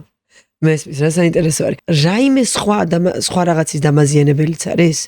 რაიმე სხვა რაღაცას შეიძლება აზიანებდეს? გააჩნია, ხო, ახლა ნუ ქრონიკული შებერილობა დაუშვათ. და გამოწვევს გააჩნია, ანუ რა იწევს იმაზეა დამოკიდებული. ხა თუ ეგ გამოწვეულია ნაწლავის ანთებითი დაავადებით, შეიძლება გასკდეს ეგ ნაწლავი და მე ქირურგიული ჩარევა დაგჭირდეს, მაგრამ თუ ესეთი უწყინარი კვება, SIBO, რაღაცა აი ესეთ პატარ-პატარა უმიზეზო პრობლემები რაც არის ბევრი საუბარი, ხო? ნუ მუცლის შიდაწნევის მატებას იწევს. მუცლის რა ვიცი, შეიძლება თიაქარი წარმოქმნას ხელი შეუწყოს. მუცლის შიდაწნევის შეფერილობა იცით როგორ არის? აი თუ დაავადებასთან არ არის ასოცირებული აი ესეთი ზოგადი და რაღაცა ფენომენით მიმდინარეობს. ამ შემთხვევაში უფრო ცხოვრების ხარისხს აუარესებს ვიდრე ეს აკუთრივ რაღაცა ისეთ დაავადება გამოიწვიოს რამაც სერიოზული თქვენ ახლა ძალიან ისეთ რაღაცა თქვით მუცლის შიდაწნევის მატება ძალიან ბევრ რაღაცასთან არის დაკავშირებული. ანუ დაკავშირებულია შეიძლება შარდის შეუკავებლობა დაგემართოს, მეჯის კერის კუნთების მოდულება დააზიანოს და შესაბამისად მე გულძმარვა სტიმულაცია. ანუ აზიანებს იდეაში. რასაკვირველია, ანუ როდესაც ეს მუცელი წნევა აქ იმატებს ის საკლაპავის აქ არის ხვრელი, საკლაპავის დიაფრაგმული ხვრელი და ეს გუჩი შეიძლება მე ავიდეს და უფრო შემაწუხებელი გულძმარვა გქონდეს. ყველაფერი ერთმანეთთან არის კავშირში. ყველაფერი აი რაღაც არის სისტემა გვაქვს, მაგრამ თან ეხა მივადექით კაი რაღაც ახსენეთ, საკლაპავი ახსენეთ და ძალიან ხშირი მომართვიანობას ახლა ვერ დავარქ, მაგრამ ჩემი ძალიან ბევრი გოგონა რომელიც ჩემთან ვარჯიშობს, ძალიან ბევრს აქვს საკლაპავის თიაქარი. რატო ჩდება ეს და არის თუ არა საში მაგ დროს ვარჯიში? ეგ ისეთი ცოტა მტკივნეული ნებისმიერ ქირურგს რო შეეკითხო ყველა ტიპის თიაქარზე გეტყვის რომ ფიზიკური დატვირთვა არ არის რეკომენდირებული. მაგეთ ექიმებს ვებრძვი და თქვენ ხო რა არა მე არა ვარ მასეთი ექიმი გააჩნიათ ეხლა შენ თუ ჭიპის თიაქარი გაქვს და ნაწლავია ჩაჭრილი მაგ დროს ვარჯიშმა შეიძლება სერიოზული პრობლემა ჭიპის თიაქართან ჩვენ ძალიან ფრთხილად ვართ განსაკუთრებით აი თეთრ ზოლს რასაც ეძახიან ძალიან ფრთხილად ვართ და მხოლოდ დაწოლილ შემთხვევაში ქვემოდან ვიწყებთ მუშაობას ანუ მეჯის კერის კუნთებიდან და შესაბამისად ხო ეხლა რაც შეეხება საკლაპავის დიაფრაგმულ თიაქარს სხვადასხვა კვლევებით 30-დან 40%-მდე აქვს კაცობრიობას საკლაპავის დიაფრაგმული თიაქარი ან დაბადებიდან გვაქვს მიდრეკილება, ანუ ეს ხრველი რაც არის, რაც რითაც საკლაპავის პატარა ნაწილი ჩამოდის მუცლის ყრუში, ზოგს ეს ანატომიურად აქვს ფართე უფრო და ზოგს აქვს უფრო ვიწრო, და ახლავთ ვიღაცას აქვს დიდი წვირი, ვიღაცას დიდი ყური, დიდი ტუჩი, აი ესეთი ამბავი. ეს ანატომიური დეფექტი თუ არის, ანუ ფართო თუ არის, ასაკთან ერთად მუცლის შიდა წნევის მატებასთან ერთად, აი რაც წეგავ თქვი, შეიძლება ამ უჭის ნაწილი ამოვიდეს ზევით საკლაპავში. რო გუნკერდის ღრუში. გუნკერდის ღრუში ვიწრო რაც არის, ის მოუჭერს ამ ადგილას და როგორ არის ხოლმე, როცა აქ მოუჭერთ, რა ბუშტს, ზევით გაიბერება, ხო? ზევით გაიბერება, აქ არის სფინქტერი, რომელიც საკლაპავის სფინქტერი, რომელიც კუჭს 12 გუჯანაწლავიდან კუჭს საკლაპავიდან გამოყოფს. ხო? ეს სფინქტერი აქ რომ მოუჭერს, იქ გაფართოვდება. იქ რახან გაფართოვდება, როცა მოხდება რეფლუქსი, კუჭის მჟავე სიგთავსი ამოვა უფრო მარტივად ზემოთ, იმიტომ რომ იმ სფინკტერის ფუნქცია არის, რომ კლაპის ახტის შემდეგ დაიკეტოს. და ეს თუ გაღებული დარჩა, ეს ამოვა ზემოთ მარტივად და გამოიწვევს მერე გულძბარვას. ანუ ეს არის მისი მექანიზმი. საკლაპავის დიაფრაგმული თიაქარი მეოთხე ხარისხი თუ არ არის? ანუ თიაქარი რა არის? იდეაში კლაპანის გაღება. კლაპანის განსხვავება მეორეა. ეს არის, როდესაც კუჭის ნაწილი არის გუნკერდის ღრუში. ოკეი. ამის ჩამოყვანა არ შეგვიძლია? მაგის შეგვიძლია მხოლოდ ქირურგიულად. ეგ მედიკამენტურად იმის არ იყოს რა, თუ ჩვენ დიდი ყური გვაქვს, წამალი რო დავლიოთ, ან წვირი თუ გვაქვს, არ დაპატარავდება რა. ნუ თუ წვირი არ მოგწონს და რა ვიცი თავს ვიგლავთ, სხვანაირი გვინდა, უნდა გავიკეთოთ პლასტიკური ჩარევა, ხო? რომ არ გავიკეთოთ. მაგრამ აი აბდომინალური წნევის რეგულაციით, წონის კლებით არ არის შესაძლებელი ჩამოვიდეს. ანუ ბუნებრივად შეგვიძლია ჩამოვიდეს. ესე არ წარმოვიდგინოთ, რომ ყოველთვის ზევით არის. შეიძლება რაღაც დროს იყოს, რაღაც დროს არ ჩავიდეს. ზოგჯერ გავიჭინთეთ და ავიდეს, ან მე არ ჩავიდეს. ანუ ეს საკლაპავის თიაქარი მუდმივი მდგომარეობა არ არის? ცოცავია, ცოცავია. მართლა. უმეტესობა არის მცოცავი. ოკეი. და ოპერაციული მკურნალობა რეკომენდირებულიც არის მაღალი ხარისხის. ანუ მეოთხე ხარისხი და ზემოთ. ხელშია კუჭი ამოსული. როდესაც დაჟე კუჭი კი არ შეიძლება 12 გუჯანაწლავის კი ამოვიდეს საკლაპავში. აი არა ეზოფაგო, აი ზევით რო ადის, აი მაგ დროს. ეხლა რა შეიძლება ვარჯის.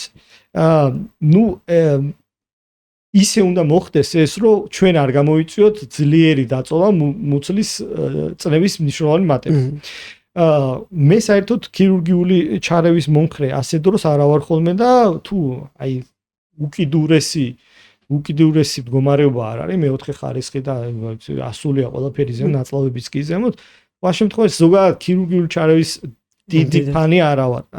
იმიტომ რომ მე მიბრუნდება ეგეთი პაციენტი სხვა პრობლემებით. თუმცა ეს არ გულისხმობს ესე არ გაიგოს მაყურებელმა რომ არ უნდა გაიკეთოს. თუ საჭირო უნდა გაიკეთოს. უნდა გაიკეთოს. აი ის რომ კლაპანი ეგრეთ წოდებული კლაპანი არ გვეხურება, ეს მეორე პრობლემაა.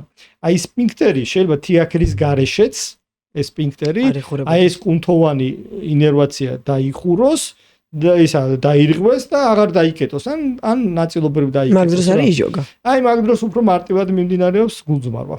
ხა. ეს ორი განსხვავებული რამე არის. რაც შეეხება ვარჯიშს, ეხლა ნუ ახალ ნაკრებზე რო არ შეიძლება ვარჯიში, ეხლა ეს არა, ზოგადად ვარჯიშს კრძალავენ მაგ დროს, თორე განა ახალ ნაკრებზე და ძველ ნაკრებზე არის საქმე. ზოგადად ვარჯიშს კრძალავენ. ხა იმის გათვალისწინებით, რომ ჩვენ თუ საუბრობთ დაახლოებით ჩვენი საზოგადოების 30-40%-ს ვისაც აქვს თიაქარი, ჩვენ ავდგეთ და ვარჯიში აუგზავნოთ. მე მგონი ძალიან არა ექიმურიც იქნება რა, თავს დავანებოთ, რომ არა ექიმური იქნება, მაგრამ ხა ისეთი პოზიციები არ უნდა მიიღოს, სადაც აი ზუსტად მაგას ურჩევ ხოლმე მე ჩემ გოგონებს და თუ კი ბიჭი ცოტა პროცედურად ცოტა ბიჭი ყავს ჩვენ მაშინ აპლიკაციაში, მაგრამ ძალიან ვისურვებდი, რომ ძალიან ბევრი ისეთი პროგრამა გვაქვს, სადაც ბიჭებს ძალიან კარგად შეუძლიათ გამოიყენონ, მაგრამ ყოველთვის ჩემ რჩევა რაც მიდის ხოლმე ამ როდესაც საკლაპავის თიაქარი აქვს, ვეუბნები, რომ რა თქმა უნდა საკვების მერე სადღაც საათი-საათნახევრის მერე უნდა მოხდეს ვარჯიში, ეს თავდაყირა პოზები, სანთლის პოზებში ნუ დადგებით და ანუ თავდაყირა ვარჯიშებს ნუ გააკეთებ და ისეთი ვარჯიშები, სადაც გრავიტაციას ძალიან ახლოს ებრძვის, სადაც აი ესეთი წნევა მატულობს აი ამ არეში, რომელიც არის პლანკა, რაღაცა ისეთი ვარჯიშები, მაგას მოერიდე თავიდან, სანამ გავამატებდი ერთ შესწორებას. საათნახევარი შეიძლება არ იყოს საკმარისი. საკვები კუჭი ყოლდება 40 წუთიდან გააჩნია საკვების ტიპს 2 საათნახევარი დაახლოებით. ახლა თუ ძალიან წვიმიანი საკვებია, რომელსაც ბევრი დრო ჭირდება, ის უფრო მეტყაც თხევად საკვებს 40 წუთი 1 საათი საკმარისია. თან იშვიათ შემთხვევაში არის ჰიპომოტორ ნაკლებად აქტიური ეს ძალიან რო ვთქვათ, როცა კუჭის პერისტალტიკას დარღვეულია, იქ შეიძლება ცოტა გახანგრძლივდეს რა, ალბათ 2 საათნახევარი შეიძლება იყოს რეკომენდირებული უფრო ასე დროს და ამიტომ ეს იშვიათ პათოლოგიაა, ეს ხშირად ანუ საათნახევარი არ არის საკმარისი 2 საათი შეიძლება. იცით რა არის, მან მე სხვა პრობლემასთან მივდივართ. ანუ ეხლა მე რო ვფიქრობ ჩემი მხრიდან. 2 საათის მერე რო ვარჯიშს იწყებენ, ენერგიულად აღარ მიყვებათ მერე ის საკვები.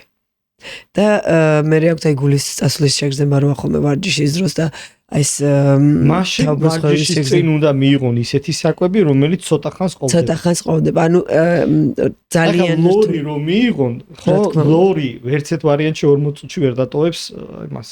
ხო, კუჭს, გამორიცხულია, მაგრამ იოგურტი რომ მიიღონ, ზუსტად ვიცი რომ დატოვებს. ანუ ქათამი რომ მიიღონ და ბრინჯი და ბოსტნეული ვერ დატოვებს. ბოსტნეულიც დატოვებს. და ბოსტნეული დატოვებს. დატოვებს, კი.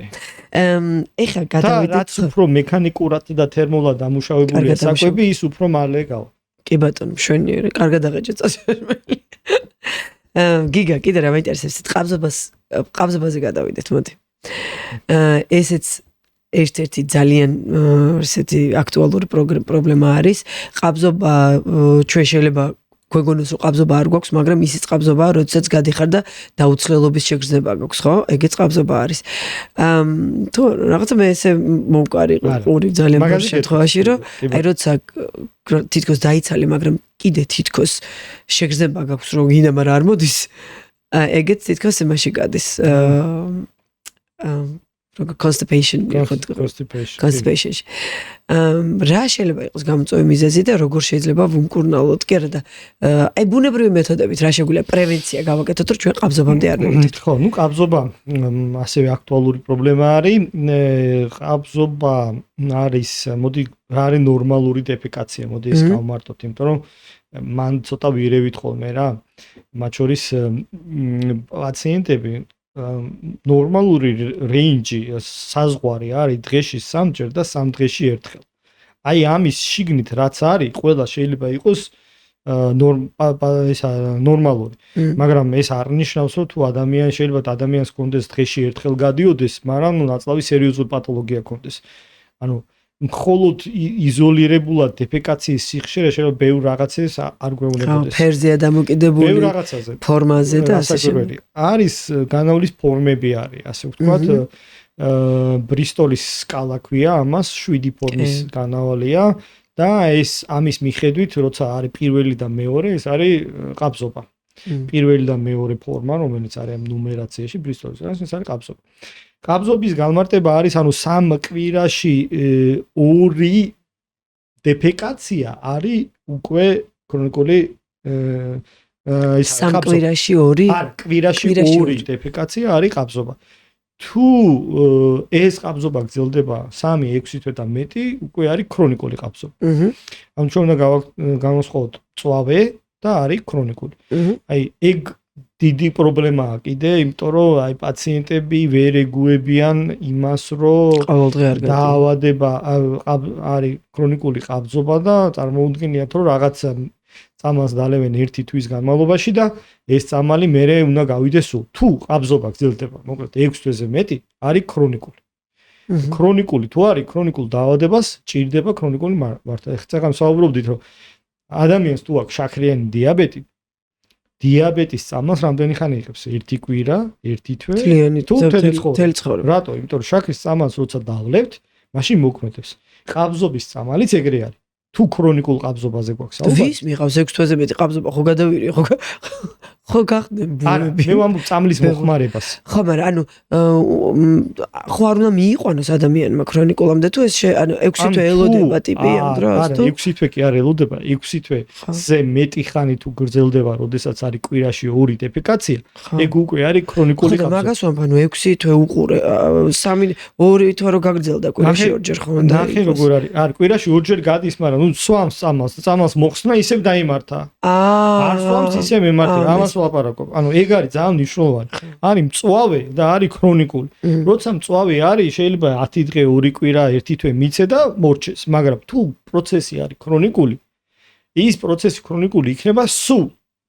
აი იმ დიაბეტის მქონე პაციენტს დიაბეტი სულ ექნება. მიუხედავად იმისა, რომ წამალს სვამს, ისი არის ყაბზობის შემთხვევაში. თუ არის ქრონიკული, არის ქრონიკულის მართვა. ანუ ქრონიკული იმას ნიშნავს, რომ სულ უნდა დალიოს. ეს რო არის 5 წლის შემდეგ უნდა იყოს, 10 წლის შემდეგ და 50 და ეს წამალი არ აზიანებს მე სხვა რაღაცას? როგორ არ აზიანებს, ეგრე შაქრის წამალიც აზიანებს რაღაცებს, მაგრამ ეს იმას არ ნიშნავს, რომ შაქრის წამალი არ უნდა მივიღოთ. ხო? ამიტომ მანდ ქრონიკული ყაბზობის მართვის მოდელი არის ინდივიდუალური. ანუ მეც და შენც ორი გვაქვს მოქმედება კვირაში ერთხელ. მე სხვა წამალი და სხვა სქემა მომიხდება, შენ სხვა წამალი და სხვა სქემა. მაგის ვარიაციები არის ძალიან ბევრი და შედგება რამოდენიმე კომპონენტისაგან. ყაბზობა. ყაბზობაზე მოქმედებს ახდენს რა იწვევს საერთოდ ამ ყაბზობას. ერთი არის იდიოპათიური ყაბზობა, რომელიც არავინ არ ვიცით რამ გამოიწვია და გამოიწვია. არის და მოცემულობა. მეორე არის თქვენ წარმოიდგინეთ ნერვული სისტემა. აქაც სტრესი. ხო, ერთი სტრესი და მეორე თვითონ ნაწლავის ნერვული სისტემის დაქვეითება. ანუ ვერ განვითარება, ხო? რაღაცა არის განვითარება, თქვა პირობითად ბავშვი დაიბადა და ხელი არ აქვს განვითარებული და ვერ ხო, ანუ ეგ არა ჩვენ ვერ მოახდენთ განვითარებას. როცა ნაწლავის ნერვული სისტემა არის დარღვეული. მესამე ფაქტორი რაც არის ხშირად, ზოგიერთი ავტორი თვლის რომ კი, ზოგიერთი ავტორი თვლის რომ არა, მაგრამ ჩემ პრაქტიკაში ეს არის ანატომიურად გრძელი ნაწლავი. ანუ როცა ნაწლავის გრძელი სწორი ნაწლავზე ხო? მსხვილ ნაწლავზე ხო? მთელი ნაწლავი თქვა ესეთი ფორმის არის ხო, მაგრამ აქვს ადამიანებს რომ ეს განივი კოლინჯი რომელიც დაახლოებით აქ არის მენჯში არის ჩასული. ეს ნაწლავი ორმაგ ნაკეთს აკეთებს ხოლმე აი ვიანის ფორმას. ხო, მესმის. აი ეს არის ანატომიური თავისუფლება, ასეთებით ჩნდებიან რაღაცა რომ შეჭამეს, იმიტომ კი არ ემართებათ, რომ და ესეთებით ხშებიან. შესაბამისად, ეს ანატომიური მოცემულობა, ხო? ჩვენ თუ დავიბადეთ ერთი ფეხი უფრო გრძელი გვაქვს და ერთი ფეხი უფრო ნაკლები გვაქვს, უფრო მოკლე გვაქვს, ჩვენ რაღაცა იდეალურ იმას ფეხურს ვერ შევეცდებით. ეგეთ შემთხვევაში ხო ეგ ნიშნავს რომ ბავშვობიდან მოყოლებული პრობლემა აქვს, ხო? არა, რაღაც ასაკში ვლინდება ხოლმე, ხო? თუ მაგალითად იგივე, რა ვიცი, რაღაცაზე ვლაპარაკობდი, ჩვენ თუ დიდი ნიკაპი გვაქვს, შეიძლება ბავშვობაში არ გქონდეს, მაგრამ რომ გავიზდებით, მე დიდი ნიკაპი გამოჩნდეს, ხო? დაახლოებით ეგრე არის, მომდოს ბავშვთა ასაკში ნაკლებად არის, მაგრამ მე ასაკის შემდეგ ვითარდება. ივლეს. ასევე სხვა აქტორები არის, მაგალითად წყალი, სცენარიული ბოჭკოების დეფიციტი, ანუ უჯრედისი. გასტროენტეროლოგიაში უჯრედისი ჩვენი ერთ-ერთი სერიოზული იარაღია, ანუ ფაიბერი, კი. სცენარიული ბოჭკო. ეს სცენარიული ბოჭკოს დეფიციტი არის პირდაპირ ყაბზობის ნიშანი. რა არის ხა სცენარიული ბოჭკო? ამაზე ჩვენს მაყურებელს ორი სიტყვა რომ მივაწოდოთ. ეს არის რთული ნახშირწყალი, რომელიც შეწოვა არ ხდება, რომლის მონელება და ბოლომდე გადამუშავება არ ხდება. მას აქვს უნარი გარჯიჯვდეს, ანუ ზომაში მოიმატოს, რის ხარჯზე, კუჭის წვენის და სხვადასხვა საჭის მომნებელი წვენის შეწოვის ხარჯზე, თან ამავ დროს ის იწოვს ნახშირწყლებს და სხვა ნახშირწყლებს, აი რაც არ გჭირდება, ცხიმსაც და იწევს მოცულობაში ზრდას. ეს გაზრდილი მოცულობა ნაწლავის მექანიკურად აწვება და იწვევს პერისტალტიკური ტალღების წარმოქმნას. ამიტომ აძლიერებს პერისტალტიკის ხარჯებს. თან ამავდროულად ის იწვევს ცხიმების და შაქრის კონტროლს. ამიტომ ერთი გასროლით რამოდენიმე კურდღელს ვიჭერთ. პერისტალტიკას მომჯობესეთ, წონაზე დადებითი გავლენა აქვს. თქვენ უწევთ რეკომენდაციას მიკროფლორაზე ფანტასტიურად მოქმედებს, აქეთ დისლიპიდემიაზე ფანტასტიურად მოქმედებს, კოლორექტალური სიმსივნის რისკი 30%-ით მცირდება და ასე შემდეგ. ასეთ შემიძლია ბევრი. თქვათ რომ ბოჭკო დღის განმავლობაში დაახლოებით 25 გრამით რომ მიიღოთ უკვე. ეს პათოლოგია არ აქვს. ხო. ხო, ჯანსაღმა ადამიანმა 25 გრამს და მიიღოს. 25-დან 40-მდე. დღევანდელი ადამიანი 15 გრამსაც ვერ იღებს. საქართველოში გვაქვს ჩვენ დეპარტამენტს ჩატარებული აქვს ქართული საქართველოში ბოჭკოს მოხმარება, ესე რამდენიმე ასეულ პაციენტზე გამოვიდა მე მაქვს მისი კალკულატორი სხვათა შორის შემუშავებული ბოჭკოს თვლელი კალკულატორი ეგ დავამუშავეთ და ეგ ასე ვთქვათ აი სამეცნიერო კვლევების ნაწილში გვაქვს ბოჭკოს კალკულატორი და ესე იგი ეს ბოჭკოს მოხმარება 25-დან 40 გრამამდეა. მინიმუმი ზღვარი არის 25. 25. ჩვენთან საქართველოში არის 16-17 გრამი. ძალიან ცოტა. ევროპაში კიდევ უფრო დაბალი იყო. ამერიკაში იყო სადღაც 10-დან 15-მდე ამერიკის კვლევებით, ხო? აი მედიტერიანულ დიეტაში, აქეთ იტალია, ესპანეთი ცოტათი მეტი არის უფრო, იმიტომ რომ უფრო მეტი ბოსტეული აქვს. ხო, ამ სკანდინავიურში დაბალია და ჩრდილო ევროპის ქვეყნებში ბევრად დაბალი. ამიტომ ბოჭკო ძალიან აუცილებელი რამეა, იმიტომ რომ კოლორექტალური სიმსივნეები არის თუ არ ვცდები მეოთხე ადგილზე და ნაწლავის სიმსივნეები კაცებში ნაწლავი და პროსტატა არის ისეთივე როგორც ქალებში საშვილოსნო და სარძევი ჯიко. მაგრამ ბოჭკო არ ნიშნავს რომ მხოლოდ ბოსტნეულიდან, ანუ მცენარეული ნებისმიერი წესი იქნება.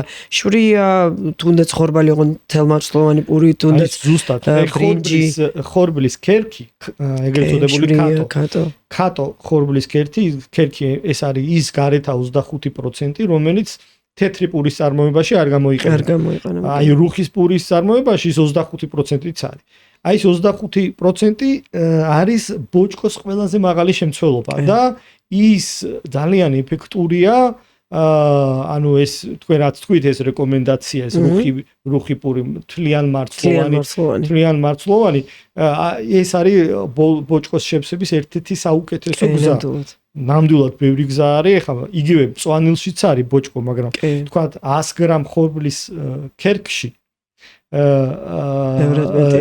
იმდენი ბოჭკო არის, რამდენიც 2 კილო მწვანილში. 2 კილო მწვანილს ვერ შეჭამს. ამიტომ ცოტა ყველაფრით უნდა შევასრულოთ. ანუ რთული ნახშირწყლები, აი ბურღულეულში რა ბოჭკოც ხდება, ჯანსაღად მიღებულ ბურღულეულში ბოსტნეულით იმდეს მაინც ვერაზოს ვერ მივახცევთ.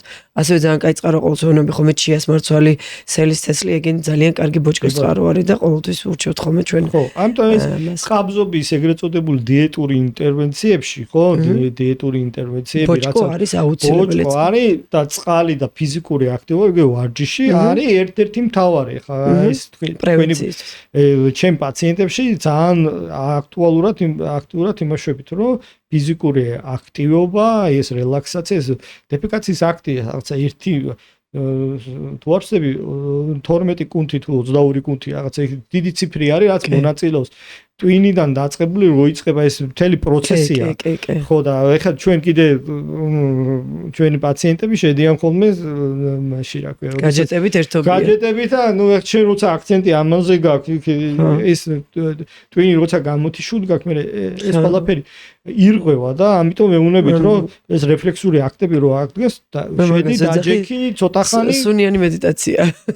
ცოტა სუნიანი, მაგრამ ჩვეულებრივი მედიტაცია არის ეგ, რომელიც აუცილებლად მართლა კონცენტრაციას მოითხოვს და ჩემ პატარა შვილს ვასწავლი ხომ ის რომ დაემართა ეს ზუსტად ეს შიში განავალზე და მაგაზე მართლა დაახლოებით 1 წლამდე დაგჭირდა მაგაზე მკურნალობა მე და მაგის პედიატრს ეს ვეუბნებოდი ხომ რომ მქენი და ეს მუზე გადაიტანე აქცენტი და ნუ იმიტომ რომ ეს თან რო აკეთებ ქვემოთ კუნთები დუნდებიან და ზუსტად მაგას ვასწავლი სწორია ხო და მოკლედ ეხლაც რო რაღაცა გავუჭირდება ხოლმე და კენი და მიდი ძალიან საინტერესო რაღაცა უნდა მოვყვეთ ესე იგი ამ თემას რომ ამზადებდი წავიკითხე ძალიან საინტერესო რაღაც რომ უკვე ძალიან აქტიურად იყენებენ ესე იგი ფეკალიების იმპლანტაციას და იმიტომ რომ ჩვენი განავალი სავსე არის მე ძალიან მინდა რომ კიდე მიკროფლორას რაღაცა დრო დავუთმოთ მაინც იმიტომ რომ თან ვიწურები დროში მაგრამ თან ძალიან მნიშვნელოვანია იმიტომ რომ მიკროფლორა არის ჩვენი მეორე ტვინი მე მგონი და საერთოდ დნმ-ის პირველი განსაზღვრელი ასე ვთქვათ სტრუქტურა და მოკლედ ცნობილია რომ ჩვენი განავალი სავსე არის აი ამ პრობიოტიკებით, მიკროფლორის ნაწილი და ასე შემდეგ და საუბრობდნენ რომ კაფსულებიც კი გამოდის ფეკალიების და ასე ვთქვათ ადამიანი უნდა ვიპოვოთ რაღაცა სწორი დონორი უნდა მოიძებნოს, რომლის განავალიც ასე ვთქვათ შეიცავს აი ეს მრავლად უხვად აი ამ კარგ პრობიოტიკებს და მიკროფლორას და შესაბამისად ის შეიძლება გაიყიდოს. და შეიძლება არ ვიცი ჯანსაღი ადამიანის განავალი შეიძლება ოქროს ფასი გახდეს ცოტა ხანში. თქვენ რას გვეტყვით აი ამის შესახებ? ხო, ეხლა ჩვენ ქვეყანაში გამოცდილება არ არის ბუნებრივია, არც თუ ისე დიდი ხანია ამაზე სულ რამოდენიმე დიდი ცენტრი მუშაობს სოფლიოში სამეცნიერო. ნამდვილად არის, მაგალითად მე რაც ვიცი, იგივე პედიატრიულ გასტროენტეროლოგიაში ძალიან მიღებულია არის ესეთი დაავადება ინფექცია ბაქტერია Clostridia difficile, რომელიც იწვევს საკმაოდ აგრესიული მიმდინარეობით არის და იწვევს არის შეიძლება ლეტალური შედეგის გამოიწვიოს და ამ დროს როგორ სიმპტომით ვლინდება? ფაღარათი მუცლის ტკივილი და შეუპოვარი, რომელიც შეიძლება განვითარდეს ანტიბიოტიკოთერაპიის, დასუსტებული იმუნური პროცესის დროს, სტრესის დროს, სტრესი ხა ის უბრალოდ სტრესი ერთხელ ვინერვიულე ეს ბუნებრივი არ იწვევს. თქვათ თუ პაციენტები ქიმიოთერაპიაზე, ონკოლოგიური პაციენტებში შეიძლება განვითარდეს და ასე შემდეგ ანტიბიოტიკოთერაპიის შემდეგ და მოკლედ ამ დროს ეს საკმაოდ აგრესიულად მიმდინარეობს და ბავშვებში ძალიან მაღალი შედეგებითაც ვიდან გამომჯამთელობთ. მან მედიკამენტური მკურნალობა ძალიან შეზღუდულია, სულ 2-3 მედიკამენტია მსოფლიოში, რომელიც ამ ბაქტერიაზე მოქმედებს და მედიკამენტები თვითონ მძიმე მისაღები ბაქტერია არის გარეთ და არა ეს გვაქვს ჩვენ უბრალოდ ფეთქდება ხოლმე რა. როგორც აი ეპიდემიოლოგია აფეთქება ის აკეთებს და მიდის აი სისხლიანი დეფიკაცია მთელი ამბები საკმაოდ ისეთ მიდის. ძალიან ინტენსიურად იყენებენ ამ ტრანსპლანტაციას, ეგრეთ წოდებული ფეკალურ ტრანსპლანტაციას, ძალიან ინტენსიურად იყენებენ ისეთ დაავადების მართვას, როგორც არის წყლოვანი კოლიტი და კრონის დაავადება, ეს IBD, რასაც ხახიან ეს დრამატულად წყლოვანი კოლიტი და კრონის დაავადება, ეს არის ნაწლავის ქრონიკული აუტოიმუნური ანთებითი დაავადებები, რომელიც საკმაოდ ძიმე დაავადებებია. სამწუხაროდ მინდა თქვა, რომ ძალიან იზრდება, ადრე დასავლეთში იყო და ეს ცნობები იყო და საქართველოში არ იყო ამ პოსტსაბჭოთა ქვეყნებში. არ ვიცი, დრამატულად იზრდება და ძალიან ძიმე დაავადებები, როგორც გითხარით, ქრონიკულია, არ იკურნება, საჭიროებს საკმაოდ მძიმე მედიკამენტურ ჩარევებს, ინდივიდუალურ მიდგომას, სერიოზული გართულებებია და ამ ბოლო პერიოდში მისი ასეთ დროს აი ამ ქრონიკული ნაწილ ეს დაავადება რა არის? უფრო მაყურებელს მეტი ინფორმაცია რა გქონდეს, ჩვენი იმუნური სისტემა ჩვენ ნაწლავის უჯრედებს აღიქვამს როგორც უცხოს და ცდილობს მის ლიკვიდაციას. და ანთებას კლავს რა ჩვენ ნაწლავის უჯრედებს, როცა კლავს ამ ნაწლავის უჯრედებს, წარმოიქმნება წყლულები და დაზიანებები და მე ფაღარათით და სხვადასხვა სიმპტომებით უდდება. ოღონდ რაც ანუ ეს დაავადება რო გავაქვთ, იმუნიტეტი არ უნდა გქონდეს. იმუნიტეტი თუ არ გვექნება, ვირუსი, პატარა გრიპის ვირუსი ვერ გადაურჩებით. ამიტომ ერთის მხრივ გიწევს იმუნიტეტის შენარჩუნება და მეორეს მხრივ ეს იმუნიტეტი ამას აზიანებს. და ეს პროგრამა აირია რა, აი მან დაკარგა რა, ახმა რომ ჩვენია, ხო, ჩვენია, მაგრამ ნუ ვერ ხდება. და მიდის ესე აგრესიულად. აი ამ დროს სხვათა შორის რაღაც დადებითი ეფექტები არის და ისედაც ბევრი მიმართულება სადაც ამას იყენებს. და ეს როგორ ხდება ეს გადაცემა? მე როგორც მომისმინე რომ ხდება წვრილი ნაწლავიდან ხდება მაგის გამოყვანა. ანუ ვიღაცისგან გამოიყვანენ? ხო, ვიღაცისგან. ამ დონორი როგორც წესი არის მშობელი. კი ბატონო, გამოიყვანენ, მაგრამ შეყვანა ისე ხო, კაფსულიდან ქვემოთ ხდება თუ მჟავედაცული. არა, მჟავედაცული კაფსულებია. კაფსულაშია მოთავსებული, რომელიც კუჭის სიმჟავემ რო არ მოკლას, კუჭის სიმჟავე სტანდარტულად ბაქტერიებს კლავს. იმისთვის გვაქვს ერთ-ერთი ფუნქცია ეგ არის. სხვათა შორის. აი, სიბოზე რო საუბრობდით, გადახმა მომიწე, სიბოს მატების მიზეზი მათ შორის სოფლიოში არის კუჭის დამცავების მიღება. სიმჟავესაც აქვეიდებს, რო დაქვეიდა, გაიზარდა და ის სიმჟავეც აუცილებელია. მოკლედ, ეს კაფსულა, რომელიც დამცავია, მე მოხდება ნაწლავში და იქ ნაწლავში გამონთავისუფლდება და იქ უკვე კუჩს აღარ აქვს, წვენს აღარ აქვს ლიკვიდაციის უნდა. ანუ ერთი ადამიანიდან სწორი ნაწლავიდან გამოიღებენ, ალბათ ძილის და იმის საშუალებით და ან არის ენდოსკოპიურად ჩადიან, ოღონდ ეს ჩვეულებრივი გასტროსკოპიით არა, უფრო გრძელი აპარატი გასტროსკოპიით მხოლოდ 12 გოჯა ნაწლავის ნაწილს ხედავთ ხოლმე რა, ჩვენი უკვე მლივ ნაწლავში უნდა ჩავიდეთ. ანუ უფრო ღრმად, აი ის რაც დაკეცილი დახვეულები რაც არის, იქამდე უნდა ჩავიდეთ. და იქიდან იღებენ აი ამ ფეკალიას და სდებენ უკვე მაშინ. ამზადებენ და ფორმულას. ხო, ანუ მე მან უნდა გამოსაზღვროთ, აი მაგიტომ თქვი, სხვი ნაწლავის ფლორა აბსოლუტურად სხვა არის, წვრილი ნაწლავის ფლორა აბსოლუტურად სხვა არის. კი. ხო და ეს ჩეხებამ ბაქტერიებს რამდენი უჯრედიც გვაქვს, იმაზე ბევრად მეტი არის ბაქტერია ჩვენს ორგანიზმში და სადღაც წავიკითხე რომ აწონო ეს ჩვენი ბაქტერიებიო რაოდენობრივად რა ჩვენს ორგანიზმში არისო კანზეც სხვაგანაც ხო სპილტვებში არისო 2 კილო დაახლოებით 4 კილო 38 ტრილიონი მიკრობი ასე ვთქვათ ბაქტერიები ძალიან დიდი ციფრია და ის მიკრობები მნიშვნელოვან ფუნქციას ასრულებენ ვიტამინები მიკროელემენტები საკვების მონელება ათვისება და ასე შემდეგ და არა მხოლოდ ნაწლავში სხვათა შორის იგივე გინეკოლოგიაში ძალიან მნიშვნელოვან როლს ასრულებენ. იგივე ფილტვებში დანიშნულებით პირის ღრუს თავისი ფლორა აქვს და ასე შემდეგ. კანს თავისი მიკროფლორა აქვს. აი ეს კანის მე მგონი მთელ სამყაროში არის ეს მიკროფლორა, ყველაფერს თავისი მიკროფლორა აქვს. ისინი აქ ცხოვრობენ ჩვენს კანსში, ახლა ცხოვრობენ და ისინი რომ არიან ის რაღაც დაავადებებისგან გვიცავენ. მივადექით მაშინ მიკროფლორას და ცოტა ხანი დაუთმოთ მიკროფლორას, რომ უმნიშვნელოვანესი რაღაც არის ჩვენს ცხოვრებაში და აი მიკროფლორა არის ჩვენი იმუნიტეტი. არის ეს არის ნათქვამი და არის თუ არა ეს ჭეშმარიტება. ნამდვილად, ჩვენი იმუნური სისტემა მათ შორის არის განპირობებული აი ამ წონასწორობით. ხო, ყველაფერი არის წონასწორობა რეალურად. ის ბაქტერიაც არც ზედმეტი ვარგა, არც ჭარბი ვარგა, არც ნაკლები ვარგა. ის ბაქტერია არც ცუდი ვარგა, ცუდიც არ არის და არც ისე რომ პირიქით.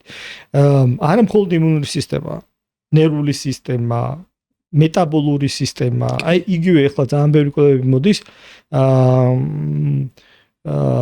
არის ეგრეთ წოდებული ღვიძლის მეტაბოლურ დისფუნქციასთან ასოცირებული დაავადება, ღვიძლის გაცხიმოვნებას რო ვთქვათ, მარტივად რო ვთქვათ რა და ეს ღვიძლის გაცხიმოვნება კორელაციაშია დისლიპიდემიასთან და კორელაციაშია ჰიპერგლიკემია, ანუ შაქრის მატებასთან, შაქრიანი დიაბეტი, ათეროსკლეროზული დაავადება, ეს ინსულინის ამბები და ღვიძლი. აი აღმოჩნდა რომ ბოლო კვლევებით ნაწლავის ფლორა თუ არ არის წყობში იზრდება ღვიძლის მეტაბოლური დაავადება, იზრდება დისლიპიდემია, იზრდება ინსულინრეზისტენტობა და შაქრიანი დიაბეტის განვითარება. ამიტომ აი ყველაფერთან კავშირში არა ეს ხო და შეგვიძლია დავალაგოთ ან როგორ მივხვდეთ რომ მიკროფლორა წყობრიდან გამოვიდა, ან როგორ მოვიყვანოთ წყობრში. პირველი მიკროფლორაზე გავლენას ახდენს ბევრი რამ, საკვები და საკვების ფორმები, ხო? აი ერთი რამ მინდა დავამატო, ხშირად ჩემთან მოდიან და ეს რაღაცა ალბათ ძველი სკოლის გამოცდილებაა, რომ აი გასტროენტეროლოგია არის იგივე ნუტრიციოლოგია. არა, ჩვენ გასტროენტეროლოგები, ნუტრიციოლოგები. ნუტრიციოლოგია ცალკე დარგია და ცალკე მიმართულება, ცალკე ცოდნა. მე როგორც წესი ვიძლები ხოლმე, ჩემი რეკომენდაცია შეიძლება იყოს კონკრეტული, ანუ ზოგადი ჯანსაღმების რეკომენდაცია და კონკრეტულ დაავადებასთან დაკავშირებით გარკვეული პროდუქტების შეზღუდვა ან მომატება. ხო, მაგალითად თუ გვაქვს ცელიაკია, უნდა შევზღუდოთ გლუტეინი, თუ გვაქვს ლაქტოზის ინტოლერანტობა, უნდა შევზღუდოთ ეს. თუ გვაქვს კუჭის წყული, არ უნდა დავლიოთ ალკოჰოლი და არ უნდა რაღაცა ცხარე საკვები. პირობითად ლაპარაკობ, ხო? ანუ ეს არის 10 დღიდან მე დღემდე. ეს არის ჩემი საქმე. კონკრეტული ამოცანის შესასრულებლად. ნაწლავის მიკროფლორაზე უამრავი მედიკამენტები ახდენს გავლენას. საკვები და საკვები ფორმები. ხო, ეხლა რაც ფორმებში რაც გულისხმობთ? აი, რა ფორმით რა საკვებს ვიღებთ და რა ფორმით არის ეს საკვები რა? ეხლა ჩვენ რომ მივიღებთ რაღაცა ბევრ ქუჩაში რაღაცა დამზადებულ საკვებს, ხო, ის რაღაცა ის გავლენას მოახდენს. იმ საკვებშიც ხო ის ბაქტერიებია რა, ის ბაქტერიები ხო გვიწევს არევას, ხო? ის პროდუქტები, თქვა, თუ არ გვაქვს ეს ლაქტოზის აუტანომია, ის რძის პროდუქტები აუცილებელია, ის მაწონი, ის ფერმენტაცია და ასე შემდეგ. თუ არ გვაქვს ისევ იმეორებ ინტოლერანტობა სხვადასხვა პროდუქტების. იგივე როდის მივიღებთ ამ საკვებს, მაგასაც მნიშვნელობა აქვს. იგივე რამდენად სხვათა შორის დისბიოზზე ერთ-ერთი აქტორი ასევე აღმოჩნდა, რომ არის სტრესი. დისბიოზი რას ნიშნავს? ანუ აი ამ მიკროფლორის დარღვევაზე ერთ-ერთი აქტორი არის სტრესიც. აი ეს ყველაფერი მე თვითონ ეს დისბიოზი არის სტრესი. აი ესე ჯაჭვურად ერთმანეთთან უკავშირის პრინციპით ერთმანეთზე ყველაფერი გავლენას ახდენს. ამიტომ ეხლა ჩვენ რაღაცა იდეალური ფორმულას ვერ გამოვიყვანთ. ერთი რომ აი ყველაფერი, ამიტომ არის საჭირო რომ ეს მულტიდისციპლინური გუნდები არის, რომ არის რაღაცა ზოგადი რეკომენდაციები, არის ინდივიდუალური რეკომენდაციები, კონკრეტულ დაავადების რეკომენდაცია არის დაბალანსებული კვება ჯანსაღად. დღეში სამჯერ. ხო, აი სცენარიული პროდუქტი უნდა იყოს არანაკლებ, ხო? აი ერთი ნახევარზე რომ გავყოთ, უნდა იყოს ესეთი რაღაცეები, მე იქ უნდა იყოს ცილები, იქ უნდა იყოს ესენი, ჯანსაღად ცხიმები, ხო და ასე შემდეგ, ხო? აი ცხიმიც აუცილებლია. ხო, აი ნახეთ, ყველა თulis ხოლმე ხა დღეს რა ტენდენცია არის, ესეც მინდა ჩვენი მაყურებლისთვის გავაკეთოთ, რომ არის ტენდენცია ყველა თulis და მისდევს ცხიმს და ნახშირწყალს. ხო, ცილას არავინ არ თulis.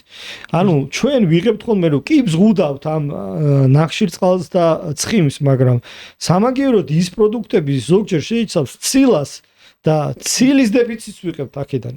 ცილა კი არის ერთ-ერთი მთავარი საშენი წყარო, ხო? ცილა არის, რა ვიცი, აი ჰორმონი, ფერმენტი, ეს საკვები რომ მოინოლოს, გვინდა ცილა. თუ ცილა არ არის, ფერმენტიც აღარ არის. თუ ფერმენტი აღარ არის, საკვებსაც ვეღარ მოინელებ. და რაც ყველაზე მთავარია, ცილა არის არადეპონირებადი. ნახშირწყალი და ცხიმი არის არადეპონირებადი აუხსნათ, რას ნიშნავს? ანუ მისი დაგროვება ჩვენ არ შეგვიძლია. ცილა უნდა მივიღოთ შეუცვლელად ყოველდღე. ცილას დღეს თუ არ მივიღეთ, ხვალ თუ არ მივიღეთ, მაშინ ორგანიზმმა ან ცოტა ჰორმონი უნდა გამოიმუშაოს და მე რა ვიცი, ციკლი დაგვერღეს, ან ფარისები ჯირკვლის ფუნქცია დაიღოს, ან ცოტა ფერმენტი უნდა გამოიმუშაოს და ეკონომ რეჟიმზე გადადის ორგანიზმი. საკვები უნდა იყოს, ვერ მოინელოს კარგად და კუნთოვანი ის არ უნდა წავიდეს, ან რაღაცა სხვა პროცესი. ამიტომ ცილის და ესე ცხიმის და ნახშირწყლის დეპონირება ჩვენ შეგვიძლია. ეს იმას კი არნიშნავს, რომ არ უნდა მივიღოთ, ეს არ მithქვა, მე ამას არ გულისხმობ, მაგრამ დეპონირება შეგვიძლია. დავიგროვოთ, ამას ვერ ვიგროვებთ. ამიტომ უნდა მივიღოთ აუცილებლად, ანუ პრიორიტეტი უნდა იყოს ამის მიღება. ცილის მიღება, ნამდვილად. სულ მაგას ვაღადებთ, მაგრამ არ ვიცი ეს მithვარე, მაგრამ იმედია ოდეს მე მაინც გაიგებენ. ერთი ბოლო კითხვა და всё, გაკიშებთ. კარგით, ესე იგი, ნათქვამია, რომ კუჭ-ნაწლავში არის მეორე ტვინიო. ჩვენი უბრალოდ ნაწლავებში არის ჩვენი მეორე ტვინიო. აი რას გულისხმობენ ამით? მე რო წავიკითხე დავსერჩე რაღაცები, ჩვენს ნაწლავებში გამოიყოფა სეროტონინი, სეროტონის რაღაც ნაწილი. თუმცა ეს იმ ბედნიერებაზე კი არ მოქმედებს, არამედ მოქმედებს უბრალოდ გადამამუშავებელ სისტემის წყობში მოყვანაზე, ასე ვთქვათ. არის კიდევ რაიმე სხვა მინიშნება ან მოსაზრება რატო შეიძლება მაგას იძახდნენ? ძალიან ბევრი, ეხლა სიმართლე რო კითხა, ეს არის ნაწლავის მიკრობიომა და ასე შემდეგ, არის უღრანი ტყე. რომელიც შესახებ არ ვიცით ალბათ 0.1%-იც კი. ჩვენ ხედავთ რაღაც მაკროსკოპულ, ანუ რაც ხილულია, ჩანს, ასე შემდეგ. აი მიკროსკოპულ დონეზე მათი მუშაობა, მათი მექანიზმი ბიოლოგიური, ახლა ის რომ რაღაც საკვები მან გამოყოლ ენტეროციტმა, ანუ ნაწლავის უჯრედმა და იმ ბაქტერიამ როგორ გამოახდინა, ეს რთული, მაგრამ ის რომ მეორე ტვინია და ტვინისა და კუჭ-ნაწლავის ურთიერთქმედება ერთმანეთთან მიერთმნიშვნელოვნად არის კავშირში, ეს რეალურ პრაქტიკაში ვხედავთ ამას, ხო? აი, მოდი მეცნიერებად დავიგადავთ, პაციენტი მოვიდა, პაციენტს ახლა შენ მიკრო რაღაცა უჯრედზე და მოლეკულაზე შეიძლება შენც არ იცოდე და არ ვიცით ხო ეს იცის რაღაცა კონკრეტულმა მიმართულების მეცნიერება. საბოლოო ჯამში რო კავშირშია, აი სუფთა პრაქტიკაში რო გადავიღოთ, ამას ვხედავთ. და ალბათ უფრო და უფრო მეტი სეკვენირება ქვია რა, ანუ რაღაც გამოყვანები ხდება და ურთულესია ეს სეკვენირება რომ მოხდეს ერთი ანალიზი ერთი პაციენტის ჩდება დაახლოებით 1500 ევროდან ზემოთ და რას ნიშნავს? აი ეს დეტალური შესწავლა რა ამის. ამიტომ ეს მომავლის საქმეა. ადამიანის მიკროფლორა რო შეისწავლა? რო შეისწავლო და ბაქტერები. ამიტომ ეს არის მომავლის საქმე რა. ეს არის მომავლის საქმე, რომელზეც არის კი მიდის ინტენსიურად წამოვიდა კვლევები, ბევრი ინფორმაცია წამოვიდა ბოლო 20 წლის განმავლობაში, მაგრამ 20 წელი არაფერი არ არის იმისთვის, რომ ჩვენ რაღაცებზე ვისაუბროთ რა. უფრო მეტი დრო გჭირდება, უფრო მეტი მტკიცებულობა გჭირდება, უფრო მეტი რესურსები გჭირდება და მაგრამ მიკროფლორა არის ძალიან მნიშვნელოვანი რაღაც და რომლის არევასაც და იმას მაგასთან თამაში ცოტა უნდა ვერიდო. მაგასთან თამაში არის ზუსტად ეს უძილობა, junk food-ის მრავლად მოხმარება და არაბალანსირებული საკვები და ფიზიკური აქტივობის არ ქონა თქვენს ცხოვრებაში. აუცილებლად. ძალიან დიდი მადლობა გიგა. თუ არის რაღაცა ისეთი თემა, რაც გამოგრჩა, რაც ძალიან მნიშვნელოვანი არის, ვილაპარაკეთ ხო? ძალიან დიდი მადლობა დროის გამონახვისთვის. ძალიან დიდი მადლობა თქვენ ჩვენთან ყოფნისთვის. ძალიან უნდა გთხოვოთ რომ გამოიწეროთ არხი, დალაიქოთ ვიდეო, დაგვიკომენტაროთ. იყო თუ არა ეს თქვენთვის საინტერესო, თქვენ რა დისკომფორტები გაწუხებთ დავუშვათ კუჭ-ნაწლავთან მიმართებაში და ჩვენ შეძლებს დაგვარეთ გაგცემთ კომენტარებში პასუხთ.